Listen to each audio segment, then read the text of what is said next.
surely alive. He's living on the inside, roaring like a lion. God's not dead, he's surely alive. He's living on the inside, roaring like a lion.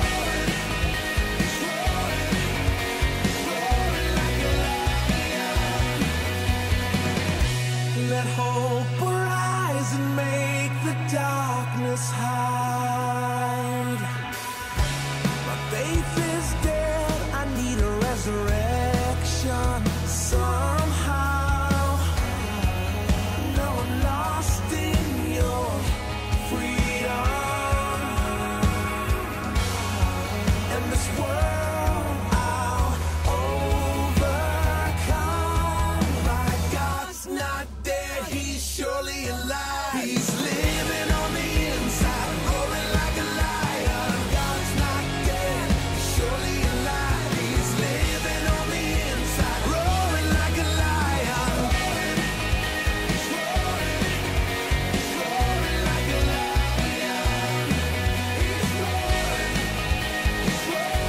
Let heaven roar and fire fall. Come shake the ground with the sound of revival. Let heaven roar and fire fall. Come shake the ground with the sound of revival. Let heaven roar and fire fall. Come shake the ground with the sound of revival. My God's not dead, he's surely alive. He's living on the inside, roaring like a lion. God's not dead, he's surely alive. He's living on the inside, roaring like a lion. God's not dead, he's surely alive. He's living on the inside, roaring like a lion. God's not dead, he's surely alive. He's living on the inside, roaring like a lion. He's roaring like a lion. He's roaring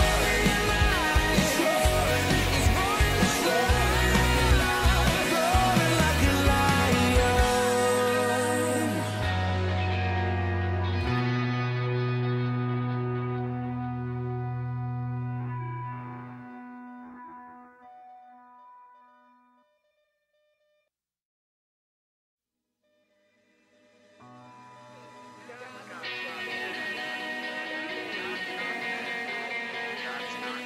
God's not dead.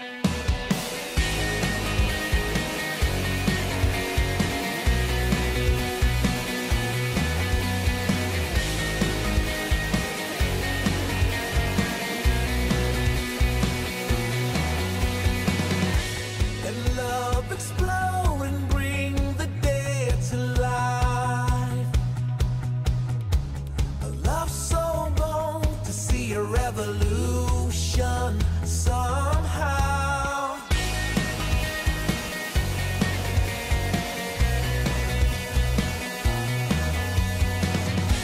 Let love explode and bring the dead to life. A love so bold to bring a revolution somehow. No, I'm lost in your freedom. And this world I'll overcome. My God's not dead, he's surely alive.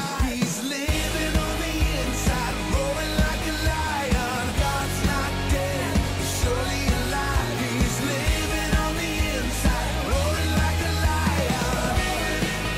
He's roaring like a lion.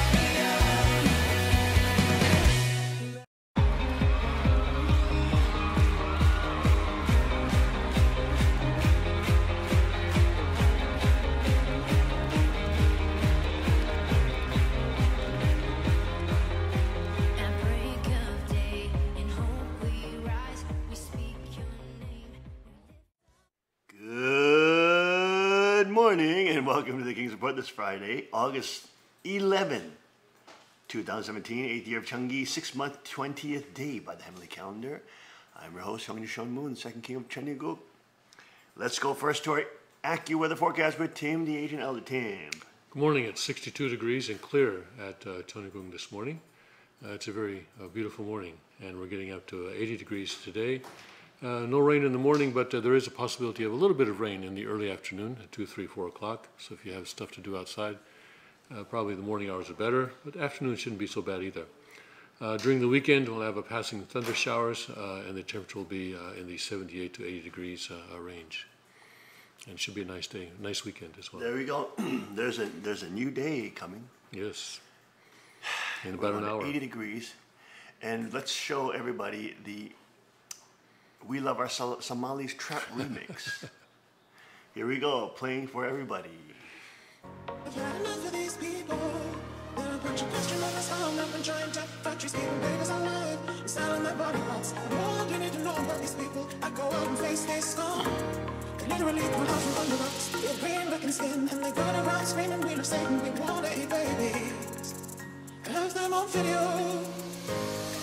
Where's the creepy red sex off, man? That's mixed good, man.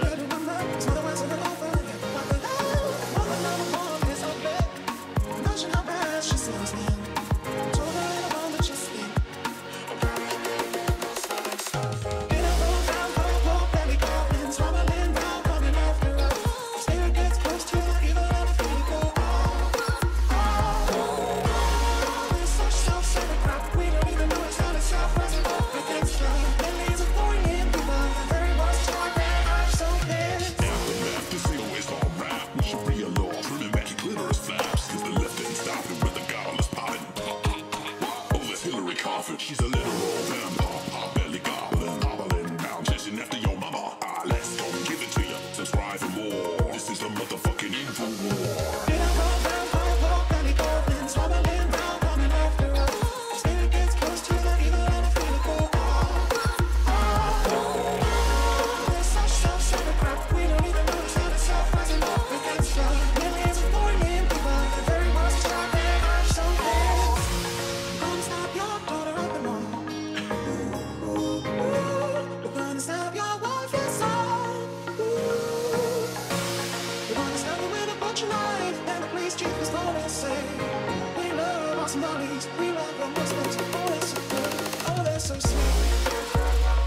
Dang, that is mixed good.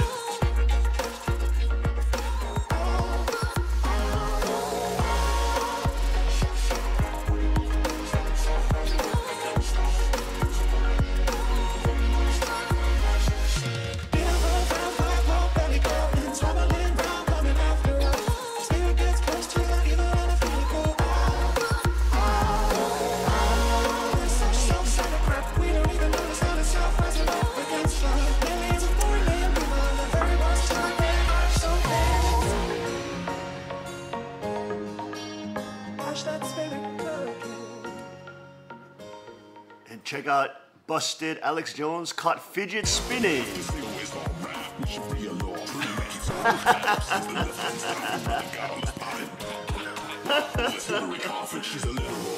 Go Alex, go Alex, go Alex, go Alex, go Alex, go Alex, go Alex, go Alex, go Alex, go Alex, go Alex, go Alex, go Alex, go Alex, go Jones, go Jones, go Jones, go Alex, go.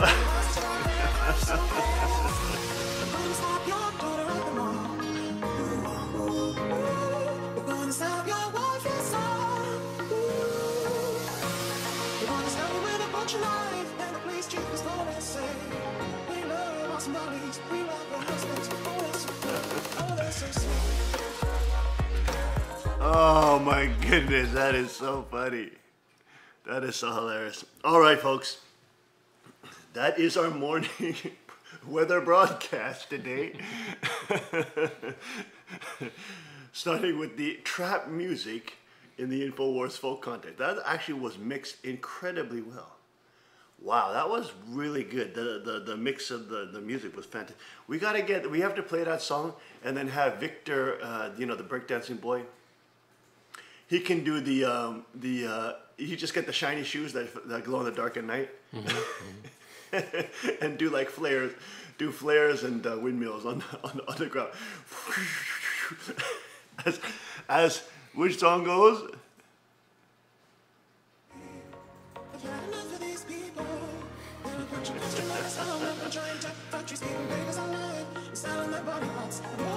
Get some breakdancing. Get a clip of somebody breakdancing. Guys, pull up a picture of somebody breakdancing.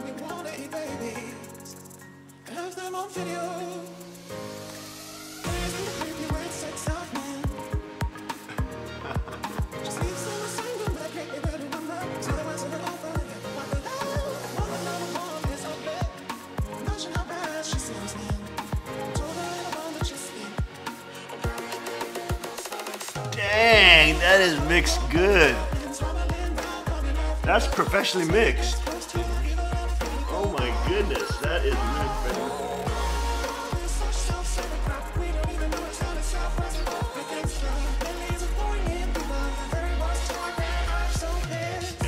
Put that breakdancing on. Let's see it. Let's see what the trap music. Alex Jones folk song. She's a little belly goblin, down chasing after your mama. Let's go give it to you. Subscribe for more. This is the motherfucking info war. Good, just for a taste.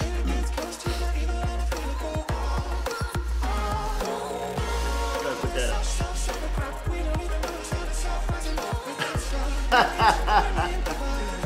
Oh, there you go.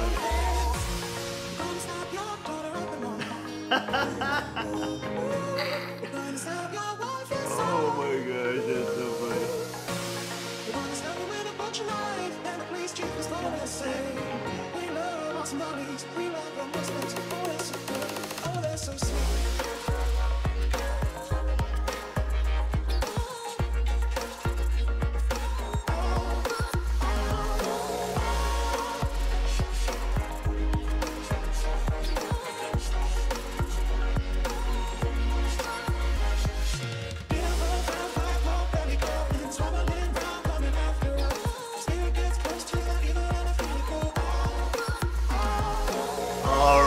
Folks, there you go. We have a little bit of a slow lag there, but you can get the picture. That would be funny. That would be absolutely hilarious. Now, let's get to our Rima this morning after that nice little comedic break. Oh, what's that? What's going on? Okay. Okay. Let's get to our Rima now after that nice. What is it? What do you call it? Comedic break. What do they call it? Comedic break, like Comedic break, I guess. No. Oh, I can't. It'll come back to it as we go. But we are in Micah, chapter 6 today. God pleads with Israel. It says here now what the Lord says. Arise, plead your case before the mountains, and let the hills hear your voice. Hear, O you mountains, the Lord's complaint, and you strong foundations of the earth. For the Lord has a complaint against his people, and he will contend with Israel. O my people, what have I done to you? And how have I wearied you? Testify against me. For I brought you up from the land of Egypt. I redeemed you from the house of bondage. And I sent before you Moses, Aaron, and Miriam. O my people, remember now what Balak, king of Moab, counseled, and what Balaam, the son of Beor, answered him. From Acacia Grove to Gilgal, that you may know the righteousness of the Lord. With what shall I come before the Lord, and bow myself before the high God? Shall I come before him with burnt offerings, with calves a year old? Will the Lord be pleased with 1,000 rams, 10,000 rivers of oil? Shall I give my firstborn for my transgression, the fruit of my body for the sin of my soul? He has shown you, O man, what is good. And what does the Lord require of you but to justly to love mercifully, but to do justly, to love mercy, and to walk humbly with your God. Amen and Jew. This is a very interesting rima here, where God himself, listen to this, God himself is pleading with Israel. There you go. And somebody's calling me early. A telemarketer is calling me at 5:11 a.m. in the morning. Look at that. Very, very nice telemarketers. But arise, please your case before the mountains, and let the hills hear your voice. You strong foundations of the earth, for the Lord has a complaint against his people, and he will contend with Israel. Interesting that here, God is saying for the people of Israel to plead your case before the mountains, to let the hills hear your voice. There's something that happens when you have a landscape with mountains. What happens is your eyes follow that landscape, and they rise up. And there's something that is ancient and primal about lifting your eyes up and looking towards the heavens. Looking towards that vast cosmic space that exists above us. That seems so close, but yet is so far away. With mysterious stars and pathways of the moon and sun that float and illuminate this entire reality. The simple act, people don't know this, of when you look up towards the heavens, guess what happens? Not only does your posture straighten, you're forced to do what? Take in a deep breath. You see that? People don't know that. People do not know that. When you walk into, for example, even a man-made structure like the Vatican Sistine Chapel, you are stunned by its not only the height of the chapel, but its utter immense luxury. The paintings on the ceiling. I'm sorry, not of Sistine Chapel. St. Peter's Basilica. When you walk in that place and you look up, it's like, oh my gosh. You know what I mean? But they are trying to replicate that experience one has when one looks up towards the heavens. Of course, the Vatican hierarchy is a demonic hierarchy, and it's not the image of the kingdom of God. It is the image of the kingdom as a false kingdom.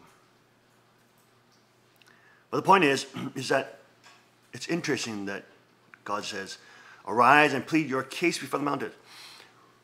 You have to look at these mountains. You have to turn your gaze upwards towards the heavens. And he said, plead your case. Let the hills hear your voice. What happens when you have to scream out loud? What also do you have to do? You have to, right? You have to also breathe in.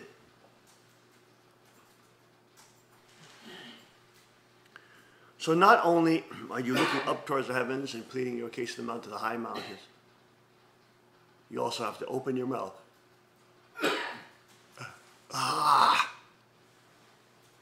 You have to breathe in, inhale.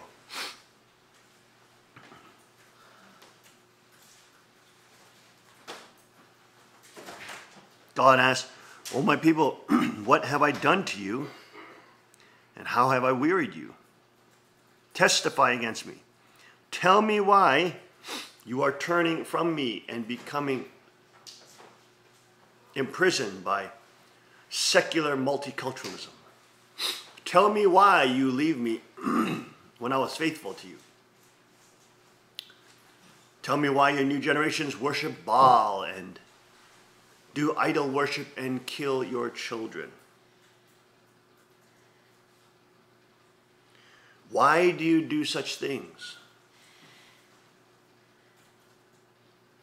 Why do you do such things? And God is saying to the people of Israel, don't you remember what I've done? I've redeemed you from bondage. God doesn't see the Israel people just in their present manifestation. He sees them across the landscape of time. He sees them through the landscape of what we call the vertical monocular, or the vertical viewpoint. He sees his people not in one generation, horizontal moment in time, but he sees them in their entirety, in the full spectrum of their existence. From the promise given to Abraham to the person of Jesus. Woo! Woo! Man, I got the Holy Ghost today. God looks upon the fabric and woven dimensions of time to peer into the gazing eyes of the future.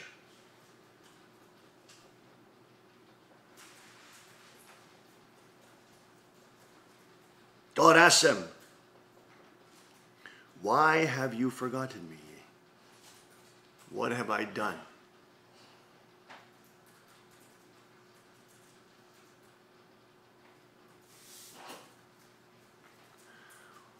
Why doesn't God simply reveal himself? And why doesn't he make it easy for everybody and just manifest in some blazing glory so everybody can just realize there's God and everybody would just believe?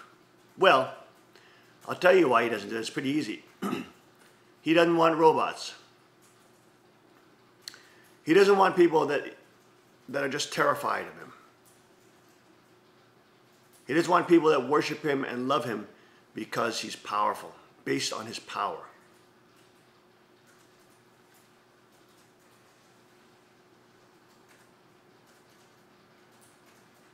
When children are very young and stupid, they're just bamboozled by power and magic. But you must understand that God is not a young, dumb teenager. But he is the primordial creator. He is not impressed by glitz and glamour. He's seen it all. He's not impressed by glowing sneakers.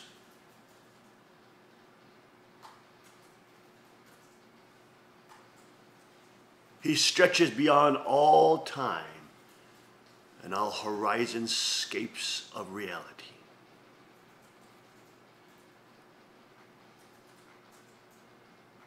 He is the great maker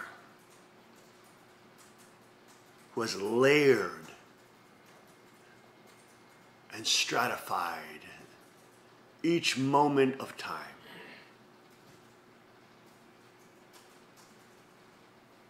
In the ever-expanding architecture of this multi-dimensional cosmic landscape, which we are so privileged to be able to navigate through.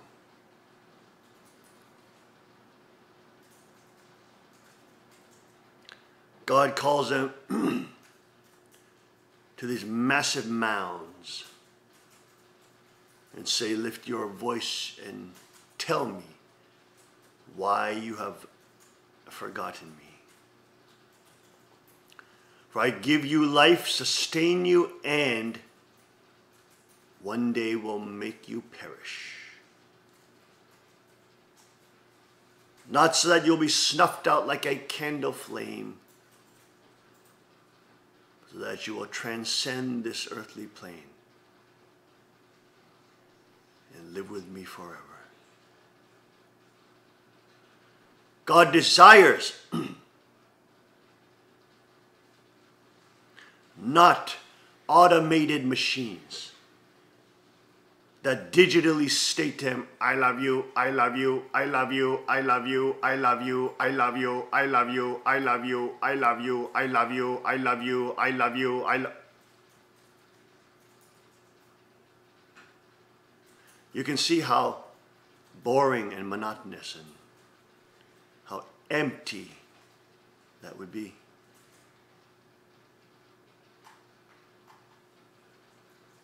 How pained, how vapid the future man that is having sex with a sex bot, thinking that this thing loves him because it's programmed to tell him, I love you, I love you, I love you, I love you. And it just says it in a more human voice. I love you, Michael, or whatever your name is. But how empty that human being is, that has been reduced to a bumbling buffoon who can't even realize that he's staring into the cold, mechanical, steel eyes of an inanimate, dead, and empty being.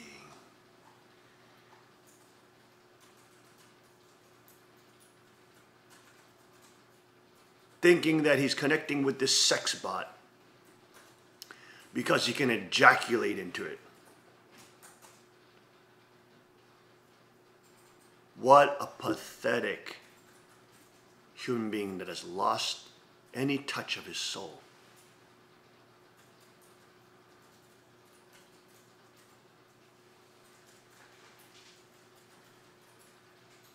With new sex bot technology, which we reported on many times, they're adding little heaters to make them feel like they're actually alive and have body warmth.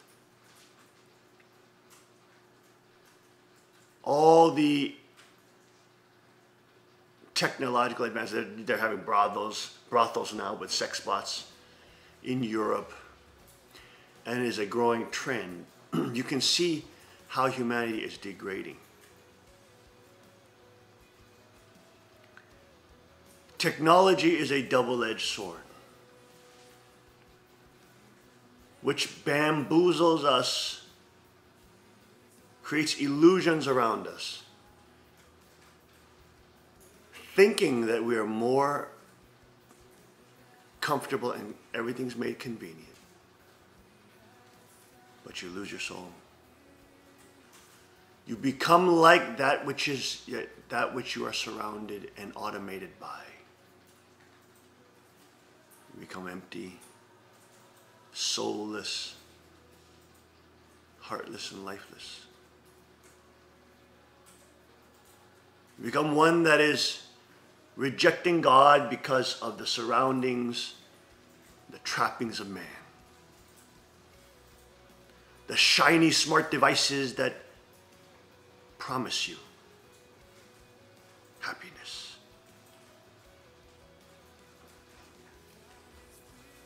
Do not be fooled by such deceptive words, O people of Israel. Hear the Lord your God calling for you. Because there is something that transcends all the fakery and the illusions. And that is a true relationship with our Maker. And a true relationship with those who He's created in His own image and placed around us, or placed for us to find. Placed for us to find. Sometimes you're around the wrong crowd. You need to leave those archangels and be with the ones of God, whom God has placed around you if you look hard enough. We'll be right back after the short break. Stay with us on the King's Report.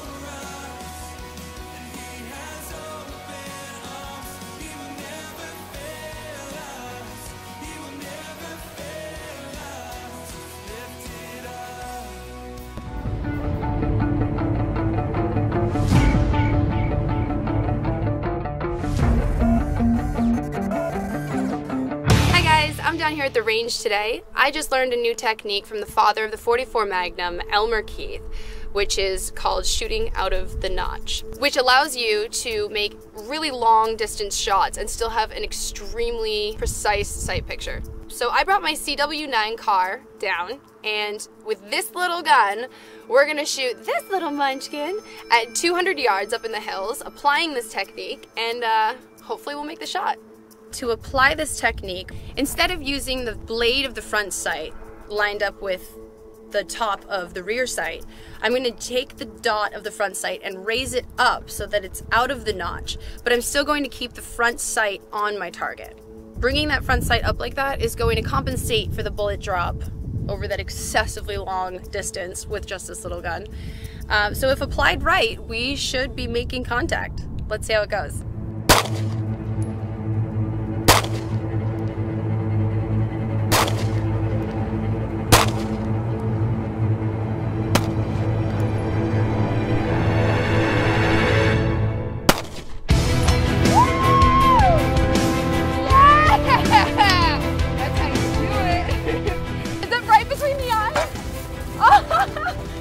Oh, that's perfect. I saw this shot, so I'm a little bit out of breath because you gotta run to make sure that is what I thought it was, and it was. So while making this shot, from that distance with these white dot sights, it literally would cover the entire target. You couldn't see what you were shooting. So using the Elmer Keith technique, you were able to raise it out of the back notch. I can't breathe. Out of the back notch, allowing you to keep your accuracy, aim, and also still see the target, which is key because it was a hard shot, not gonna lie. But yeah, it went great, and Elmer knows what he's talking about. And for such a small gun to be able to take that hit, I'm very impressed with this. All right, guys, be sure to like and share, and I'll see you out on the range. That was awesome. Hey, can I try that one? Yeah, let's see with the 380. Does everybody have eyes and ears?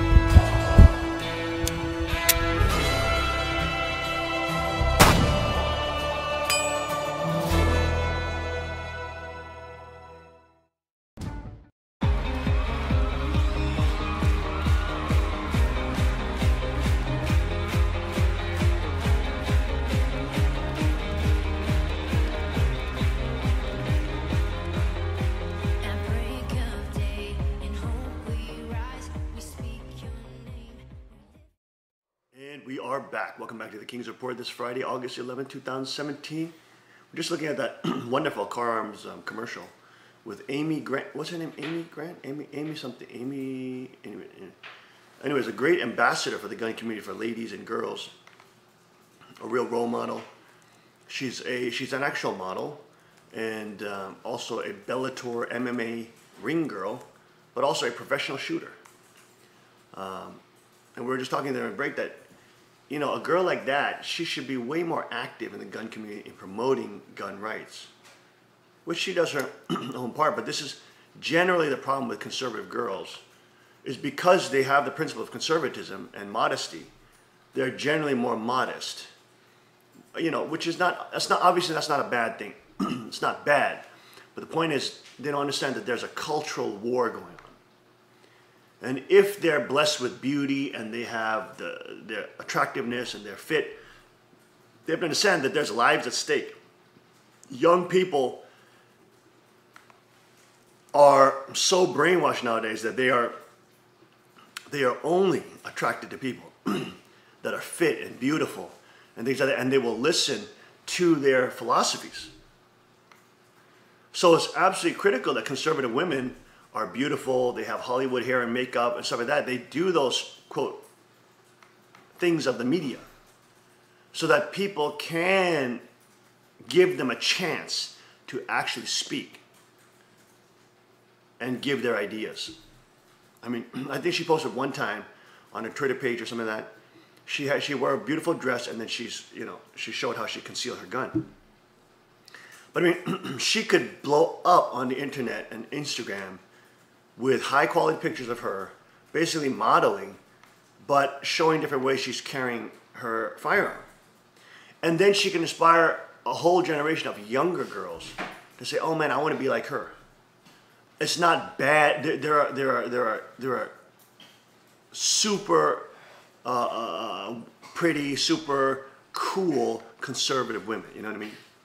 And we have people in the conservative community, the libertarian community, that do that, like Laura Southern. Who else? What's her name? Tommy Loren, and things like that. They understand that whole culture war that we're in. I mean, you're going up against Hollywood. You're going up against, whatever. You're going against all these superstars. You are going against all these people that utilize the trappings of glitz and glamour to lure people in, seduce them into socialism, communism, and political Satanism. Looks like her name is Amy Jane. Amy Jane, that's it, Amy Jane. And only make them believe that the bold and beautiful, so to speak, the beautiful, you must, to be bold and to be beautiful and bold, to be part of the beautiful people's crowd, you have to be a commie.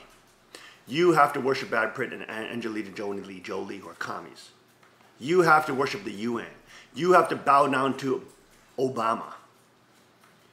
Then you'll be worthy of riches and wealth because you'll be beautiful because you adopted the establishment's principles. This is the cultural war. So it is essential for Chanigu women and girls to be beautiful, to maximize their beauty, because you're fighting a freaking war. You're not only being beautiful for yourself or your husband or your future spouse or whatever. You're fighting a culture war. You become a role model. You're becoming somebody that people look up. It's unfortunate that young girls and boys are attracted to handsome men and beautiful women. We can go into all the proportionality of the Fibonacci sequence and the 1 to 1.61 ratio or whatever exactly that ratio is. I can't remember exactly the number. And all the classic signs of beauty that multiple studies have done on across races, creeds, color, you name it. Beauty is basically proportion. Okay, what is it? 1 to 1.61, something like that. 1 to 1.61, 1 to 1.61, 1 to 1.61, 1 to 1.61. Everything that is considered beautiful across cultures, across race, is based on proportion. So somebody who has a more proportional face with the ratio 1 to 1.61, anyways, the Fibonacci ratio, guys, look up the Fibonacci ratio, is deemed to be beautiful. If your body proportion is 1 to 1.61, it's deemed to be more beautiful. And this goes across all cultures, all races. Everybody knows intuitively beauty is in proportion. If somebody has very long, super long legs that look very weird to a ratio, it looks weird. If somebody has way too short legs, it looks weird.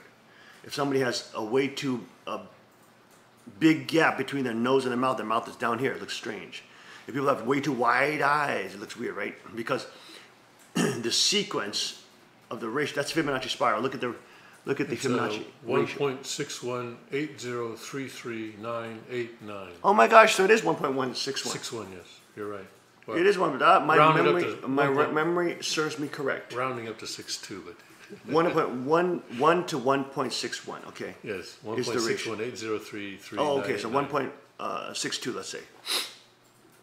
Wow, I'm surprised I actually remembered that number. 1 to 1.62. okay? And beauty comes in proportionality. So if you have beauty, if God's given you proportions, and you're classically deemed to be more beautiful, you have to use it. You have to use it. It's not selfish thing. It's not shallow like you've been brainwashed to do. Use it. I'm not saying use it in a lewd, terrible way. Use it to enhance your beauty. Why? So not only for your husband. Yeah, it's great for your husband. Okay, it's great for your family. Your daughters will look up to you. Yeah, you're blessed with all that. You know, you get an easier life because more men will be attracted to you. People open doors for you because you're beautiful. That's just simply the way the world works. You have proportionality. You've been blessed with that. Well, don't just not use it. Use it for the cultural war. Use it to become like a Hollywood celebrity. Use it for good. Use that blessing that God's given you. Not in a lewd and nasty way. Use it in a glamorous, classy way to help influence other girls who look up to that. And you can go all day long how shallow those girls are and how bad they are and how brainwashed they are, but all you're doing is you're never going to win that war. The human being is attracted to proportionality. The human being is attracted to beauty and proportion because why? There's mathematics involved. There are proportions involved. The universe is beautiful because it's mathematical. It has proportion. A tree is beautiful when it has proportion. It's not only that human beings do that and seek beauty and proportion in relation to other human beings. We also seek that in nature. We also seek that in trees. We also seek that in the stars. Did you know that constellations and spirals, cosmic spirals, star spirals, they also follow the sequence of the Fibonacci spiral. They follow the sequence of the 1.1 to 1.6 ratio. There's something transcendent about and beautiful about proportionality. Okay? And girls like that in the conservative or libertarian community, who are usually Christian, are more modest, obviously, because the Bible teaches women to be modest. But you understand, in warfare, you have to do as much as you can to win the cultural war. Now, that doesn't mean you strap on a G-string and do a strip dance and really become immodest for the sake of the culture war. Okay? But it means that you have a balance between enhancing yourself, not feeling bad about that or shallow about that, but making yourself more appealing and powerful so that you can attract more people and change more lives. Beauty is not only in the eye of the beholder. Beauty is not only in your hands. It's for you, if you have that gift, which it is a gift, because you don't choose to be proportional, God chooses that. You utilize that for the sake of other people so that those people can listen to you. And I know it's frustrating that young people are stupid that way, but that's just how freaking it is. It's just how it is. I mean, girls in Asia and, in the West, and our girls here, they look up the Queen. Not because of the content, only because of the content of what she speaks. No. Because she's beautiful. She has many traits. She's beautiful. She's strong. She's training hard. So this fallacy that only men appreciate beauty is bullshit, bullcrap. Girls also appreciate beauty. And the Queen, she used to only dress in white, and she only dressed and now she's trying to dress more in colors, and she's trying to embrace her beauty and utilize that. When we do the photo shoots, that we're going to make her look really cool because God had given her that gift, which young people are attracted to, and young people, of course, are at the greatest risk of getting socialist cancer. Young people are at the greatest risk of getting commie cancer. Young people are at the greatest risk of getting the STD known as communism. Is that sexually transmitted? Socially transmitted disease. Socially transmitted. You had me there for a while.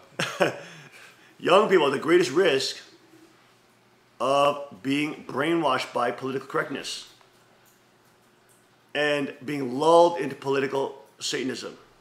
PS culture. That's called political Satanist culture. PS culture. PC culture leads to PS culture.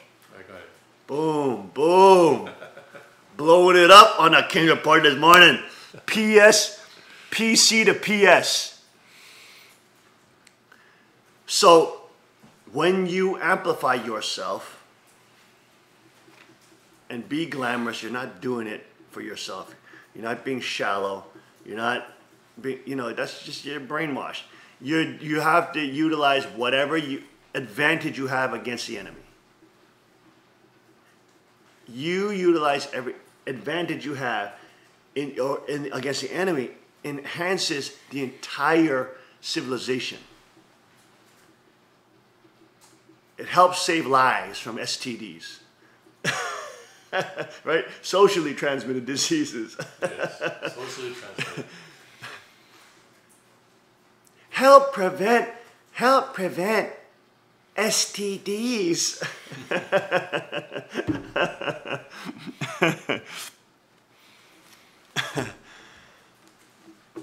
Oh, Lord have mercy. But girls like Amy Jane, it would be wonderful if they could use their beauty to do such things on a larger scale, larger platform. Back to headline news today on Friday, August 11, 2017. Top news link, drudgereport.com. Chinese paper says China should stay neutral if North Korea attacks first. If North Korea launches an attack that threatens the United States, then China should stay neutral. But if the U.S. attacks first and tries to overthrow North Korea's government, China will stop them, a Chinese state-run newspaper said on Friday. President Donald Trump ratcheted up his rhetoric towards North Korea and its leader on Thursday, warning Pyongyang against attacking Guam or U.S. allies after it disclosed plans to fire missiles over Japan to land near the U.S. Pacific territory. China, North Korea's most important ally and trading partner, has reiterated calls for calm during the crisis. It has expressed frustration with both Pyongyang's repeated nuclear and missile tests. Of course, it hasn't done anything to only increase trade with North Korea, while putting on its face of being frustrated. And guess who gave nuclear technology to North Korea in the first place? And guess who gave it to China? Bill Clinton and Hillary Rodham Clinton. Well, they also helped out North Korea a lot too. It always leads, all roads lead to Washington, D.C. All corruption leads back to Washington, D.C. And of course, through Washington, D.C., the Bilderberg Group and the Rothschilds. But they have a lot of their operatives now in Washington. All roads lead, what is that old saying, all roads lead back to Rome? Yes, lead to Rome. All these demonic roads lead back to Washington, D.C., London, the Rothschild Group, Switzerland, anyways, you name it. It leads back to these center points of PS civilization, political Satanist civilization.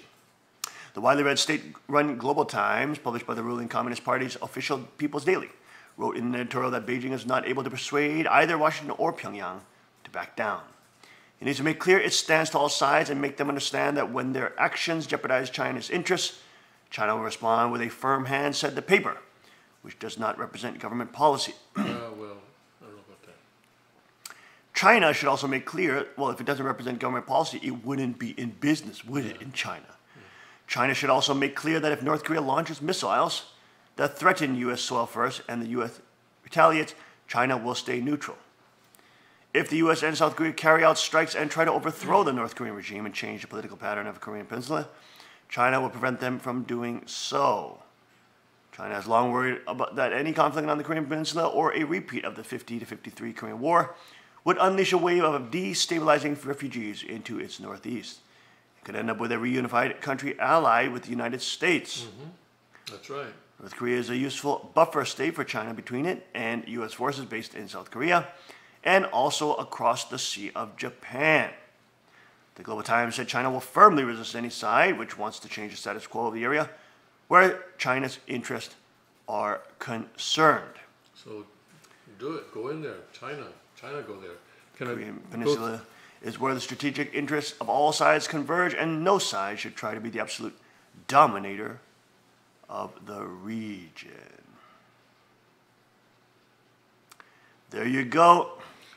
Can I go through this article on Susan Rice appeasing North Korea? Yes, let's go to now Tim for a further breakdown of the North Korean crisis that is starting to escalate again. Go ahead. This is an article by the editor-at-large, Joel Pollack of Breitbart News, and I think it's pretty good. History shows that we can, if we must, tolerate nuclear weapons in North Korea. These words were written by former National Security Advisor Susan Rice on Thursday in the New York Times in arguing for appeasement towards Kim Jong-un.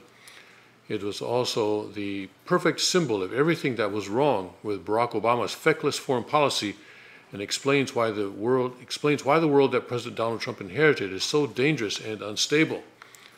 The Obama administration believed it was worth living in the shadow of terror and nuclear aggression as long as the U.S. could maintain a dignified posture that could not provoke anyone. That is why they abandoned missile defense in Europe, allowed Russia to invade Ukraine, dismantled international sanctions against Iran, and let the Chinese build fake islands in the South China Sea. But everywhere, their policy has only invited more aggression. Rice's arguments reprise exactly the case that Winston Churchill's opponents made against him throughout the 1930s, that Britain could learn to live in the shadow of fascist Europe, and that it did not have the ability to fight back in any case. In blaming Trump's rhetoric for escalating the crisis, she repeats what Churchill's opponents said about his war talk. They only realized he had been right all along when it was almost too late to save the country. In her long and disastrous career, Rice has advocated inaction when intervention would have saved lives. During the Rwandan genocide, she counseled President Bill Clinton to avoid using that term and helped stop the U.S. from responding. In Benghazi, the Obama administration failed to make any effort to save U.S. diplomats and security personnel, and then Rice lied shamelessly to the American people, blaming a YouTube video for the attack. Rice complains that Trump told the North Koreans that they will be met with fire and fury like the world has never seen if they threaten the U.S. Trump's warning is no different from what John F. Kennedy told America's enemies in his inaugural address, that, quote, "We shall pay any price, bear any burden, meet any hardship, support any friend, oppose any foe, to assure the survival and success of liberty." He also added, "We dare not tempt them with weakness." Obama and his administration were obstinately ignorant about the history of the appeasement policies they pursued, and which Rice continues to push. What is, quote, "unprecedented and especially dangerous," unquote, is not President Trump's reaction, but the fact that North Korea can now launch a nuclear-armed intercontinental ballistic missile at us. And we have Rice and Obama, as well as the bipartisan diplomatic failures of previous administrations, to thank for it. Yeah, right on. There you go. There you go. There is the criminal cartel. There are those criminal agents in the criminal cartel, Rice and Obama. And I think the Global Times article just shows that Trump is finally beginning to scare the Chinese, and I think that's a good thing because they need to get scared. They can't be complacent that the United States, after all, despite all this talk, in the end is not going to do anything. They have to believe that we are going to do something, and then they have to do something before we do something. If they're really convinced that we're going to attack North Korea tomorrow, I believe they will attack North Korea today, and we have to convince them of that. Kim and have a go if you're hard enough. North Koreans stage mass rally as thousands raise their fists in show of strength after Donald Trump threatens to destroy the regime. Incredible snaps show Kim Il-sung Square in Pyongyang filled with people carrying placards plastered with propaganda slogans. There they are. Of course, they're forced to come out and stand there. And there's all the placards with them killing the Americans a slave state nation of poor, brainwashed Korean people who, at the threat of death, must give their life to a illegitimate, sad, pathetic regime. See, these placards very reminiscent of the propaganda of the Soviet Union. Very, very, very sad. I'm going to skip this stupid advertisement. Here are some snapshots from the forced rally that they have, the forced public rally, and which, if you don't attend, is punishable by death or torture, basically. To live in Pyongyang is in itself a privilege in North Korea. And I'm sure that anyone who doesn't attend that rally will be expelled from the city. And that would be essentially death, yeah. Not just themselves, but their family. They may get sent to their. North Korea has more than 100,000 people, maybe 200,000 people in various prison camps, re-education camps. And as you can see, ideologies really make a difference. Mm-hmm. You have such oppressed people like that because of one ideology, namely communism, leftism, progressivism, collectivism, whatever name you want to put it on it. But really what it is, it's the religion of the archangel. It is. It's a political Satanism, mm-hmm. which enslaves humanity, and full populations, as you can see in that very sad video. Here are some more snapshots of the rallies that are now being held, drumming up the drums of war.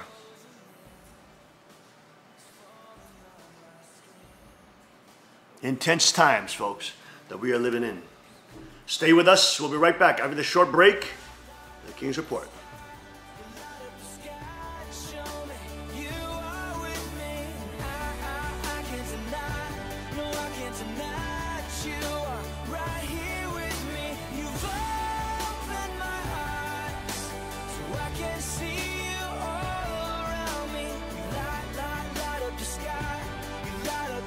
Car Arms, Magnum Research, and Auto Ordnance. The Car Firearms Group.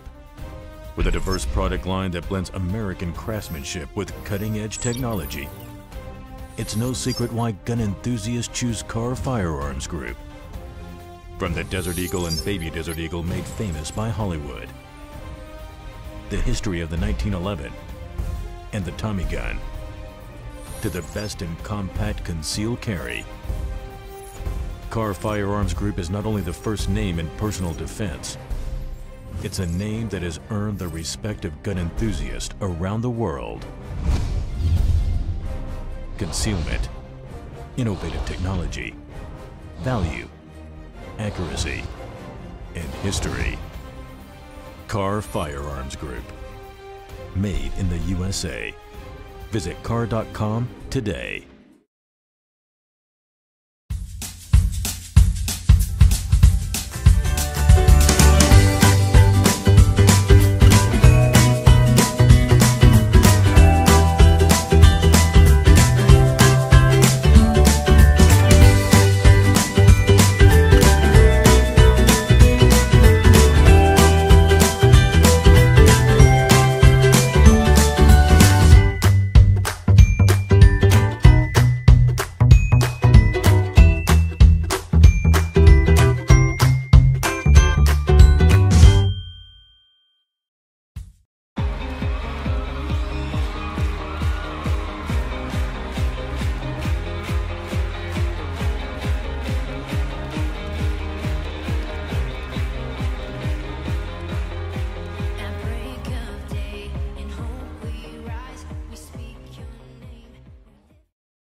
We are back. Welcome back to the King's Report this Friday, August 11, 2017. Also in top news by Fox News World, U.S. Japanese troops begin joint military exercise amid North Korea threat. More than 3,500 Americans and Japanese troops kicked off a weeks-long joint military exercise Thursday against the backdrop of an increasingly belligerent North Korean regime. The exercise, known as Northern Viper 17, will take place on Hokkaido, Japan's northmost main island, and will last until August 28th. According to the U.S. Pacific Command, the drill will include 500 Marines, 18 aircraft operating out of the 35th Fighter Wing at Misawa Air Base on the northern tip of the island of Honshu.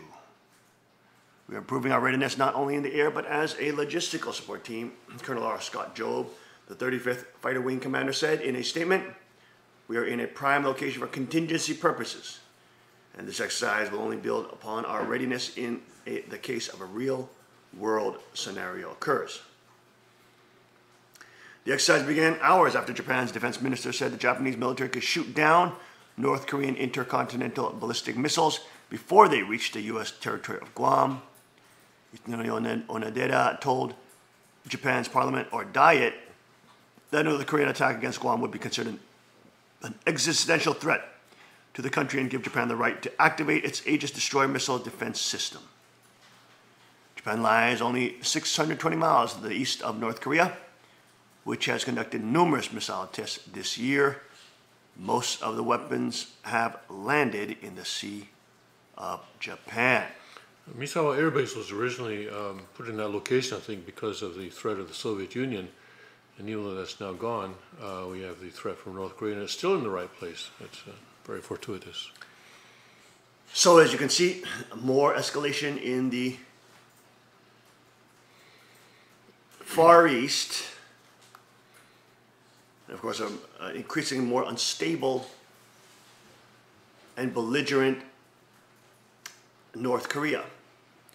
These of course, are telltale signs that their internal structure is crumbling, and that their polity has no more political capital to imprison and hold their people slaves. Because there is too much illegal access in North Korea to South Korean dramas, TV, windows into the world. Even in China, everything's state-run, state-controlled. One cannot just look at YouTube. One cannot just look at Google like we can in the West. You cannot, yeah. One cannot just look at these sites we take for granted that are increasingly become more censored. People have been using virtual private networks to get around that, but now China is outlawing those VPNs. And cracking down, imprisoning and torturing. These are clear signs that these authoritarians are losing political capital and are crumbling from within, but in a desperate attempt to maintain their power structure and centralized hierarchy, they're scrambling so far, in fact, to put the world at an incredible detriment and put us at risk of World War III. This is the nature of the Archangel, that they will create a system, try to exploit it as long as they can. When it all comes crashing down, blame it on us. And blame it on everybody else for not just going along with it for a little more and trying to upend the status quo, which China, of course, is doing. China, of course, is being only held together by its totalitarian fists and authoritarianism. And it can only be held together by expansionism, as we know from Chinese history, and Kuk Jung is always apt to tell us. The Chinese body and population of 1.6 billion can only be held together by the fear of invasion and war. When the Chinese people are left to peace, they want to have peace. They want sovereignty. They want to make their decisions for themselves, just like human beings, because we instinctually know that we are sovereign, because we are made in the image of God.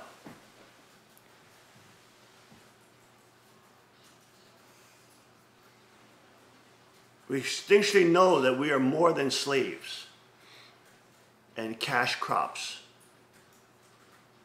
We instinctually know that we are something more to life as a human being.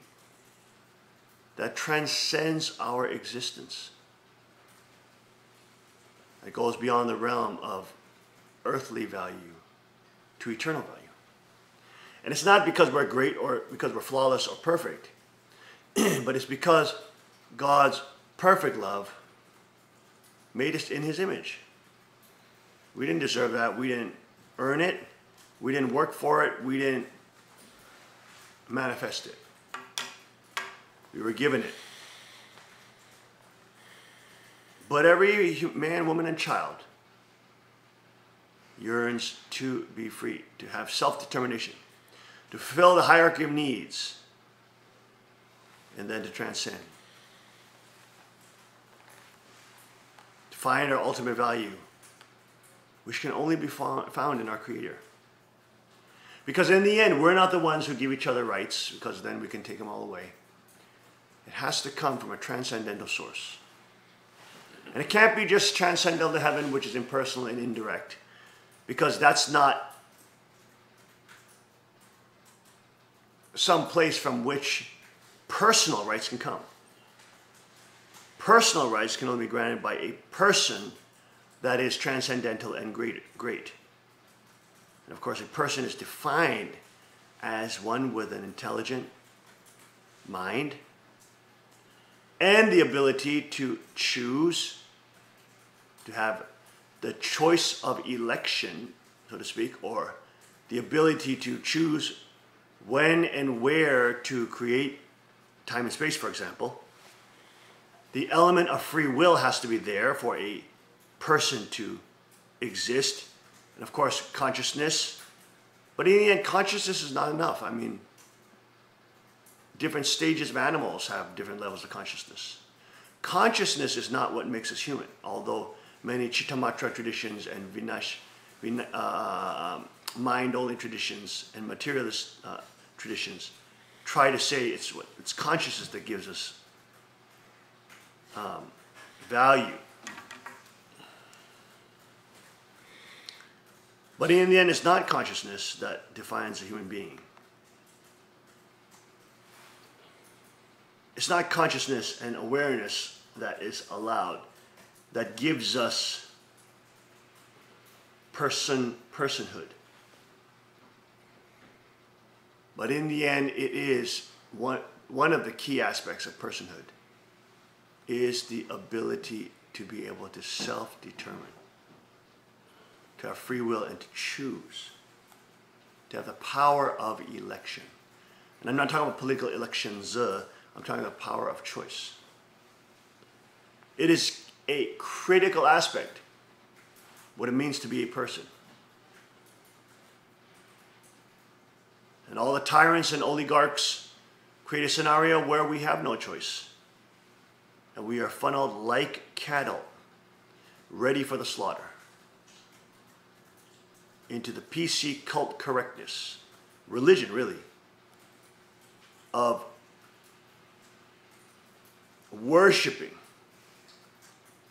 state-run actors, state-run organizations, state-run agencies, and state-run civilization. Because in the end, it is the untimely fate of those who seek to turn their face from the one true God, who is the progenitor and originator, whose character himself is comprised of free will, and whose divine image we are constructed in. Sovereignty and freedom comes with responsibility. For each choice that is made creates a wave of effects and causes cause and effect. The cause and effect dynamic is what then manifests this reality that we live in. Whether or not it will be a hellhole, and we will choose to follow the cause and effect chain of Satan, or whether or not it will be heaven. Whether or not we will choose to climb the cause and effect chain that is the stairway to heaven. We'll be right back after the short break. Stay with us on the King's Report.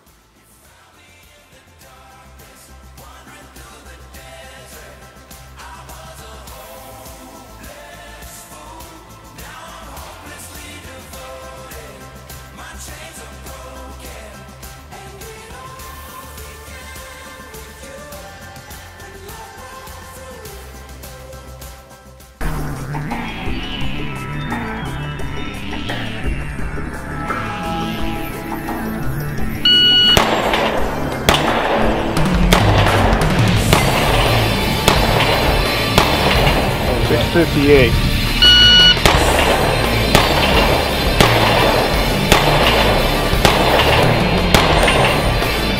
6:14.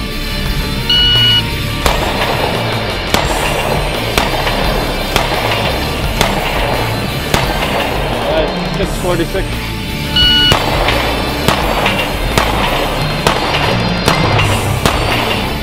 Time 4:71. Hello folks, I'm Justin Moon, the president of Carr Firearms Group, and today I've got the PM40 with True Glow night sights, and look at that, Magna porting. Look at that porting on that.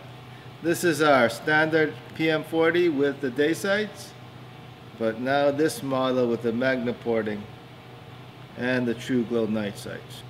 What a difference.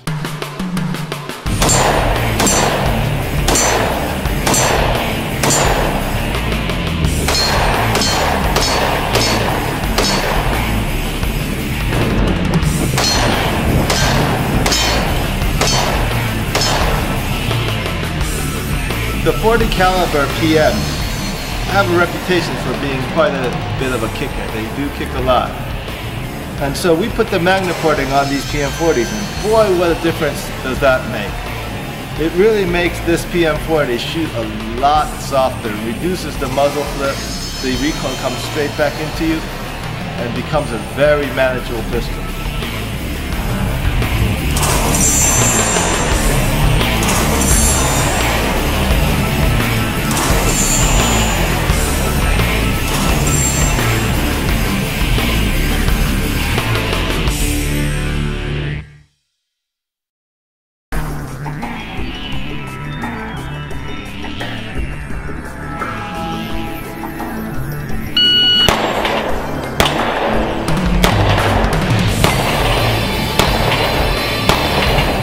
.58.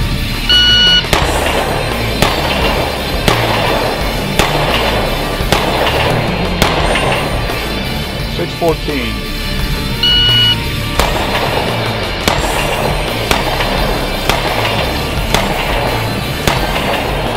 6:46.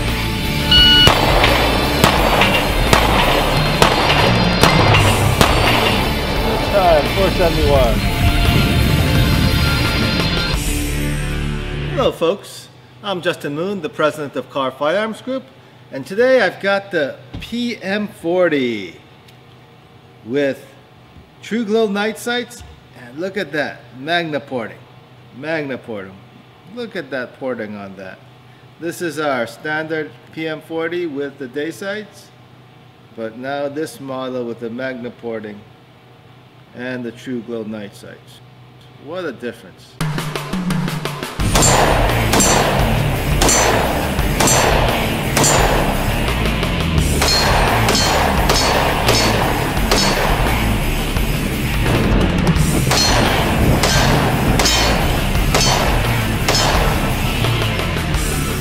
The .40 caliber PMs have a reputation for being quite a bit of a kicker. They do kick a lot.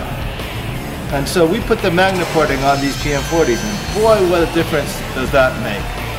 It really makes this PM40 shoot a lot softer, reduces the muzzle flip, the recoil comes straight back into you, and becomes a very manageable pistol.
And we are back. Welcome back to the King of Sport this Friday, August 11th, 2017. I'm your host, Hung Sean Moon, the second king of Cheongguk. And now going to Paul Joseph Watson's latest video expressing his great frustration in the honorable fight. Let's listen to him pouring out his heart in this video entitled, I Won't Be Around Much Longer. Sounds like clickbait. Well, think again. They banned me on Facebook because of a video I posted 18 months ago. A parody video making fun of feminism, the target of which, Coppercab, was in on the joke.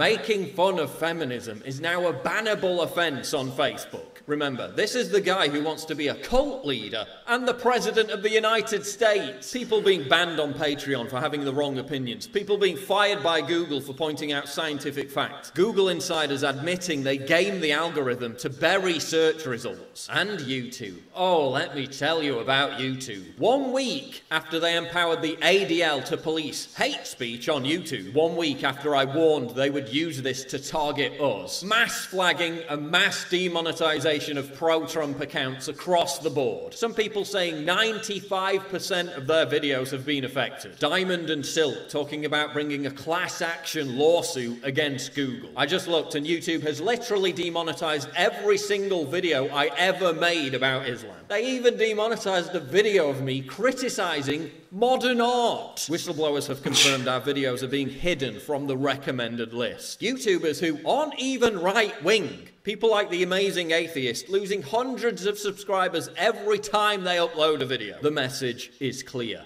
Don't have controversial opinions or you will be punished. Well, I'm sorry, I'm not here to make videos about kittens. I just can't do it. But YouTube's a private company, they can do what they like. Bullshit. Google's a monopoly. There's no competition to YouTube. At this point, Google is the internet. I need to seriously think about whether it's worth investing hundreds and hundreds of hours of my time every year into something that could just completely disappear when I wake up tomorrow morning on a platform owned by Google that has made it abundantly clear they don't support free speech. I mean, I'll probably ride it until the wheels fall off, but this is it for now. We defeated Hillary, we hit 1 million subscribers, we had a good run. Better to burn out than to fade away. Obviously, I was contemplating whether I should do it or not. Hey, we won the argument, but at the end of the day, they own the platform. Maybe, just maybe, we need to support each other more and stop letting our egos get in the way of everything. But the fight will continue elsewhere. Until we're raided and shut down for Russian collusion, Infowars.com will still be around. Let's get it straight. I'm not flouncing. I'm not taking my ball and going home. I'm not going to start crying on camera. I'll probably come back at some point, if I'm not banned, but unless the big prominent YouTubers and the free speech advocates start freaking out about this, like Diamond and Silk are, the die is cast. That's it. I'm done. And there you go, by Paul Joseph Watson. Another controversial video saying that he's done, but when he's really not. Of course, Paul Joseph Watson will continue to fight. He's tremendously effective against the propaganda and narrative of the leftist lunatics. But of course, people's memory spans are so short.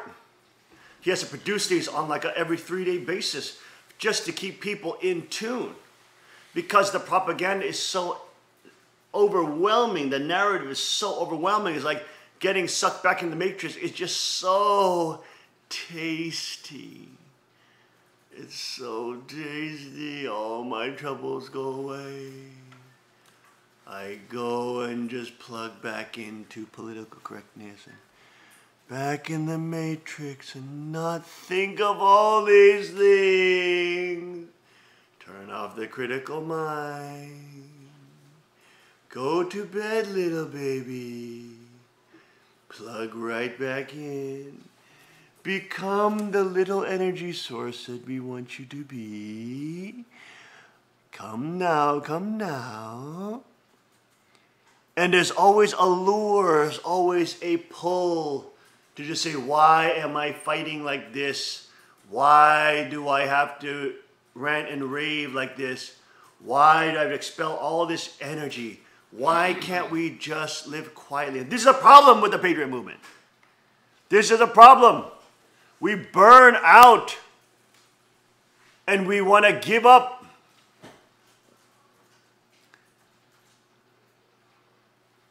Which is ironic because the Patriot movement are the producers. They're the ones who don't give up. But the political Satanists have them working on double time, triple time, quadruple time, quintuple time.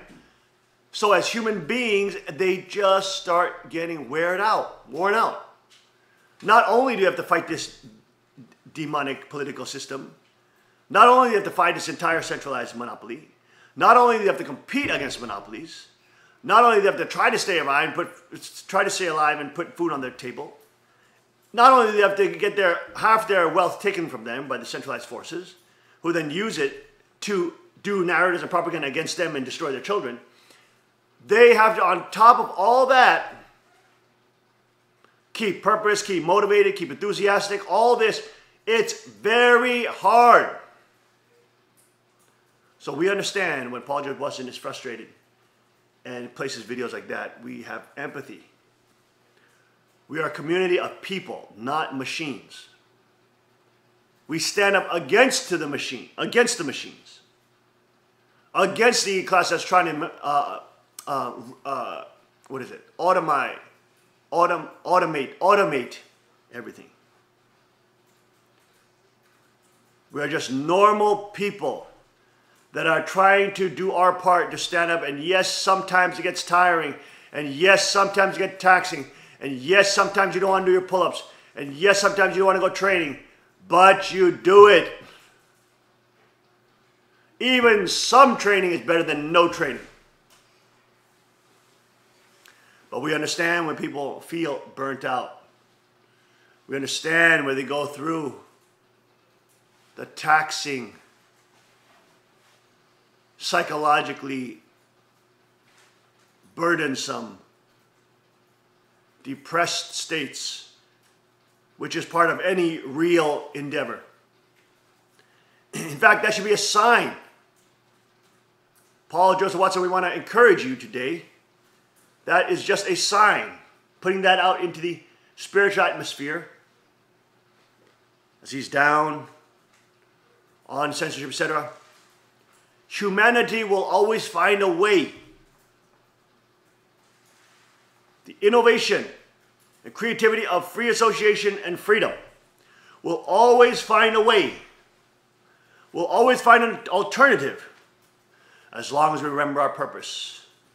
As long as we remember where our freedom comes from. As long as we remember whose image we are made for. And in the Rima today, God said, tell me why you've forgotten me.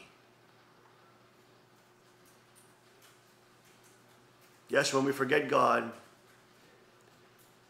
and all this meaningless battling feels like bickering, just an argument we can't win. Feels like we're going up against a Goliath and we will never be victorious. Because each day we fight, the next day it gets worse. Or sometimes it makes better, we may have a victory, and the next day again, right back to it again. The demon octopus of demonism and political Satanism are alive, kicking and running again. But we have to understand, when it seems strongest, it is the weakest. When the devil is the strongest, he is creating illusions because he is actually the weakest. When he's boasting of his power and boasting of his titles and boasting of his glory is when he's the most paranoid. When they're trying to come up with new boards and agencies and UN world agendas and rolling out their entire celebrity cult is because behind the scenes they're freaking out. Zuckerberg and Bezos are on the run. But they want to play the bluff. To make us feel that we will never defeat them. To make us give up our will as humanity. And for us to say, oh, laying down and just taking it will be easier. No. it always gets worse. When you lay down to predators and demons, it always becomes worse. Not only for your family, not only for you, but for the rest of humanity. So it is required, just like in faith as well, it is required for us to be vigilant Christians, vigilant Christ-centered Christians. Vigilant, because every day there's an onslaught of us of trying to decenter us from Christ and make ourselves or other things the center. And it is vigilance. The Bible says, keep your eye on the prize of the high calling of Jesus Christ. Keep your will directed towards the true center. When the enemy is trying to break you, is when you are strong. When the enemy is trying to crack your will, to make you submit of your own volition, is when he's the most panicked. And I'm not saying this just to give you some cheerleadness of encouragement. I'm telling you this because it's the truth. It is the nature of the enemy to create the illusion of strength when he is actually a vapid, pathetic, octopus-like invertebrate that is easily crushed under the footstool, under our feet, as long as we stand centered and strong on our relationship to God in Christ Jesus. The enemy is defeated. We'll be right back to have the short break. Stay with us on the King's Report.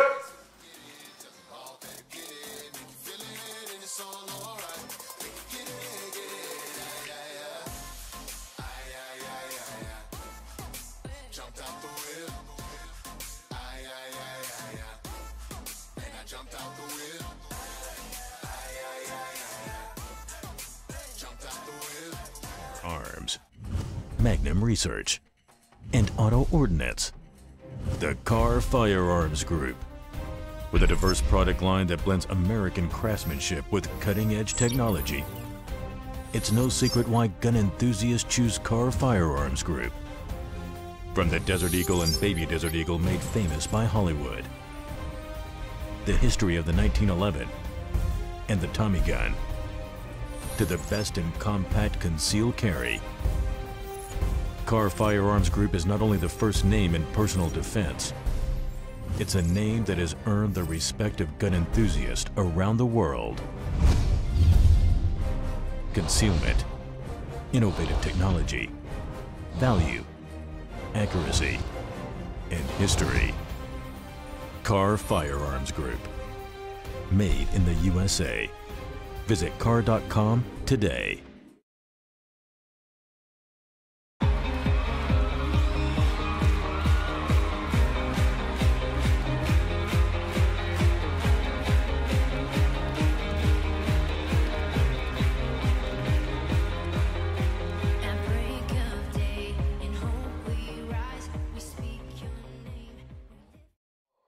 And we are back. Welcome back to the King's Report.